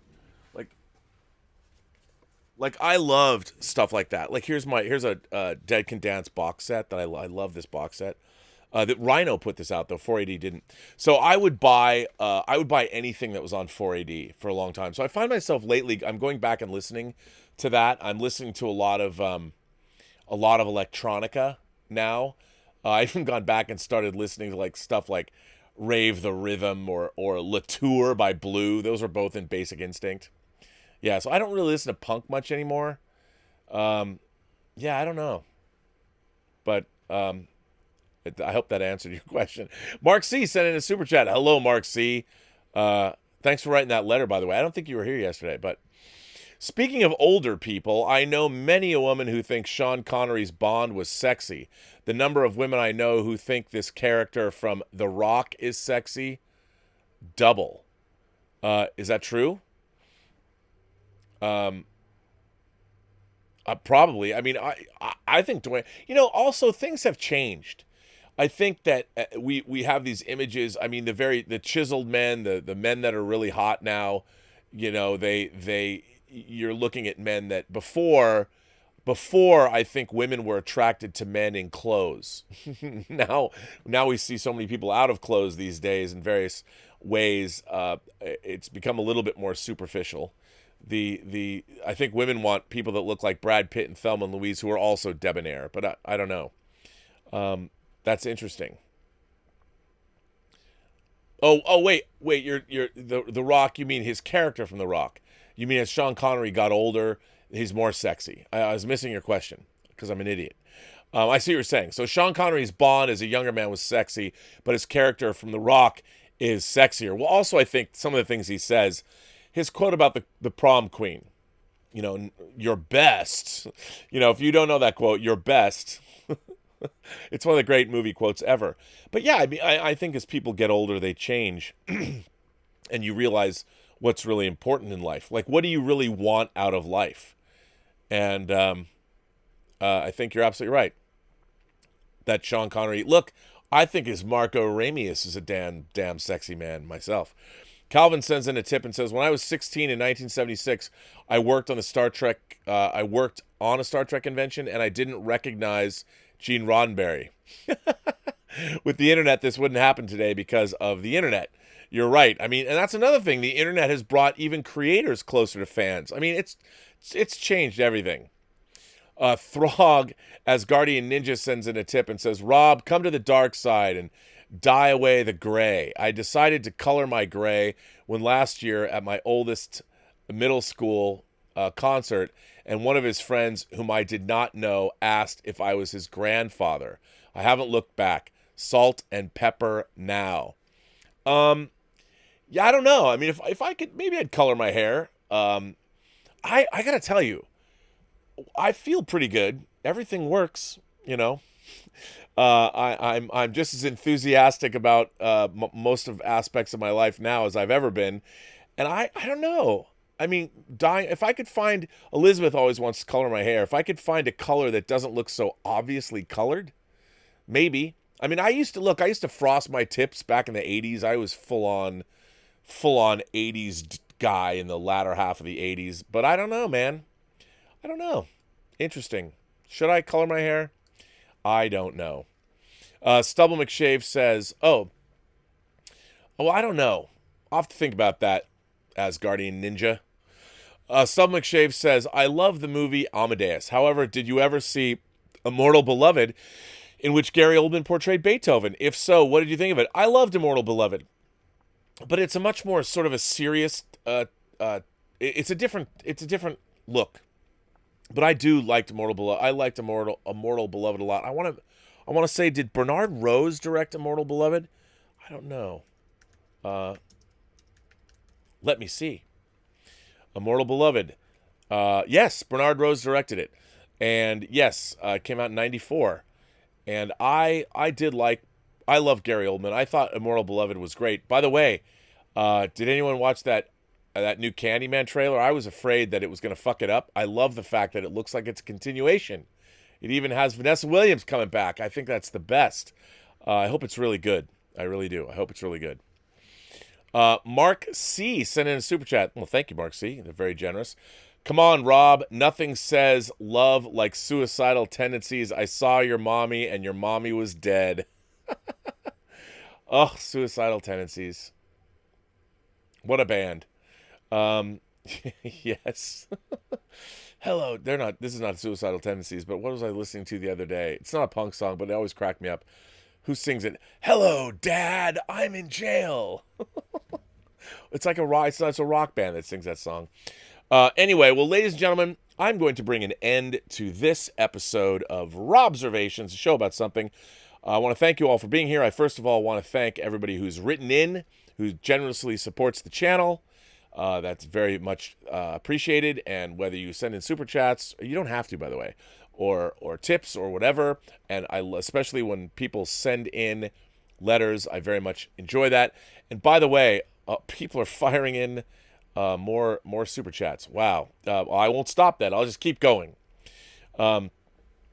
Throg Point Break 2 says VCRs, yes.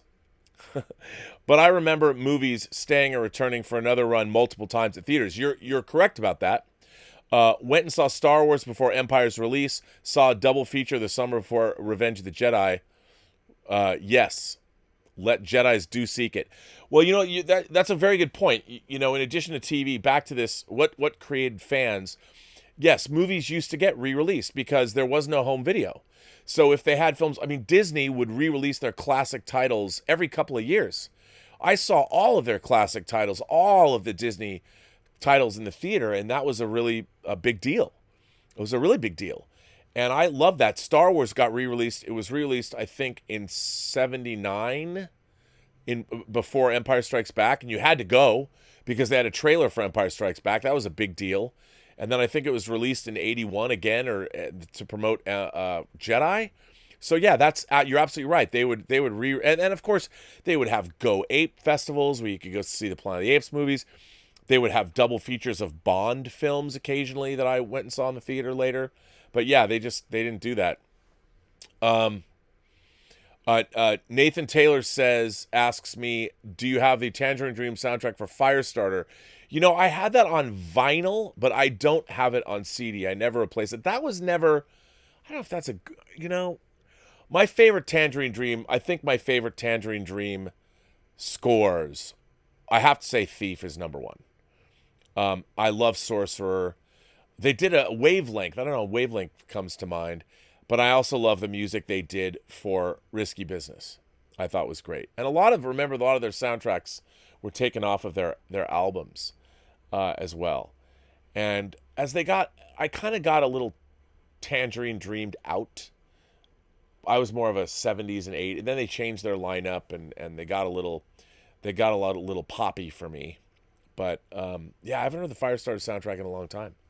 I should. And you know what? I love the Near Dark score that they did. I thought that was great. I love Near Dark. I have that CD. Victory Unlimited show is here. Well, hello, Victory Unlimited. With the success of the more financially frugal. Wait a minute. With the success of the more financially frugal movies like The Joker and anything from Blumhouse, what do you think is Hollywood's justification for making multiple $100 million movies? The flop potential is astronomical. Good point. That's a really good question. By the way, I only read Victory Unlimited shows questions like that just because when I first saw Victory Unlimited show send in a chat, it just seemed like that was the way it should be read. So that's the way I've done it. And it's just one of those ongoing little jokes that we have here. It's not a joke, but it's something I just like doing. In a world where Victory Unlimited show supports this channel, what do I think? You know, it's a really good question. I guess because if you were to look at the analytics, I think that it's not that it's the amount of money that's spent. It's how much money these movies have wound up costing. And I think now there's probably analytics that say if a studio is spending so many hundreds of millions of dollars on a film, they can look and see, oh, well, it gets this kind of a return. And I think part of that has because movies have become a spectacle. Like, I miss the days this week, as a matter of fact, The Hunt for Red October came out on 4K and disc it had come out before, but came out in a steelbook. And I love The Hunt for October. It's just, to me, it's the pinnacle of adult studio filmmaking, an adaptation of Tom Clancy's literary techno thriller. I think that was his first book, and then he wrote Red Storm Rising, or maybe he wrote Red Storm Rising first. I don't remember. And then the other Jack Ryan books came out. Boy, I would have loved to have seen somebody do it. Like, somebody should do Red Storm Rising as a miniseries now that they've got the visual effects. I loved Red Storm Rising. I loved Red October as well. But, I think you're right. The problem is, here's what I know from my own experience. When I produced The Hills Run Red, Dave Parker, the director, and I were developing it. We were originally going to make it as a $350,000 movie. That's what it was going to be in. I was able to flip it to the studio based on my previously existing contacts and work that I had done. And then Dave had done this amazing animatic that sold his vision for the movie. And then our friend Dave Scow rewrote the original script we had. So we had a good package and we were able to flip it to a studio. And I was hoping once we did that, we would be going to work in this milieu where they were going to make $4 million direct-to-video movies. And then they would exploit those and be able to sell physical media and send them to cable, and they would make $20 million. So you get your money back and you make it like a $10 million profit or something like that. They're like, why? That's like a drop in the bucket. And so they ended that program. They ended it after us. There was one movie in pre-production called Cheerleaders in Trouble. Joel Silver was our executive producer, and they just ended it. The studio's like, well, why? Well, I mean, if they had kept that property going, they would have been where Blumhouse was. They would have eventually have come up with some movies that were worthy of theatrical distribution. Hell, I thought The Hills Run Red was worthy of theatrical distribution, if I do say so myself. But the studios are like, they need bigger margins. They're publicly held companies. That's why they make these large movies that now they want to spend $100 million or $200 million and make $1 billion. That's what they're shooting for. When what's wrong with always being profitable? And also, what's wrong with, I don't understand why studios why don't they have programs like what we had, and they're developing new talent with streaming services that need to be fed? I think that they should start, I think Warner Brothers should have a program where they're doing what we did with Hills Run Red. Hell, I'll come work. I worked in feature production at Warner Brothers. I produced a movie at Warner Brothers. I could go back home and start this program myself where I would get young filmmakers, with knowing that Warner Brothers was going to spend so much on marketing, put these movies out theatrically, do that Blumhouse model, make that shit work. Why aren't other studios doing that? I have no idea. Jason Blum has proven what a profitable model. You're making movies for you're going to spend $20 million. Look what they're making, man. It's a great model. I think you're absolutely right, Victory Unlimited. If somebody would give me a fund, let's go do it.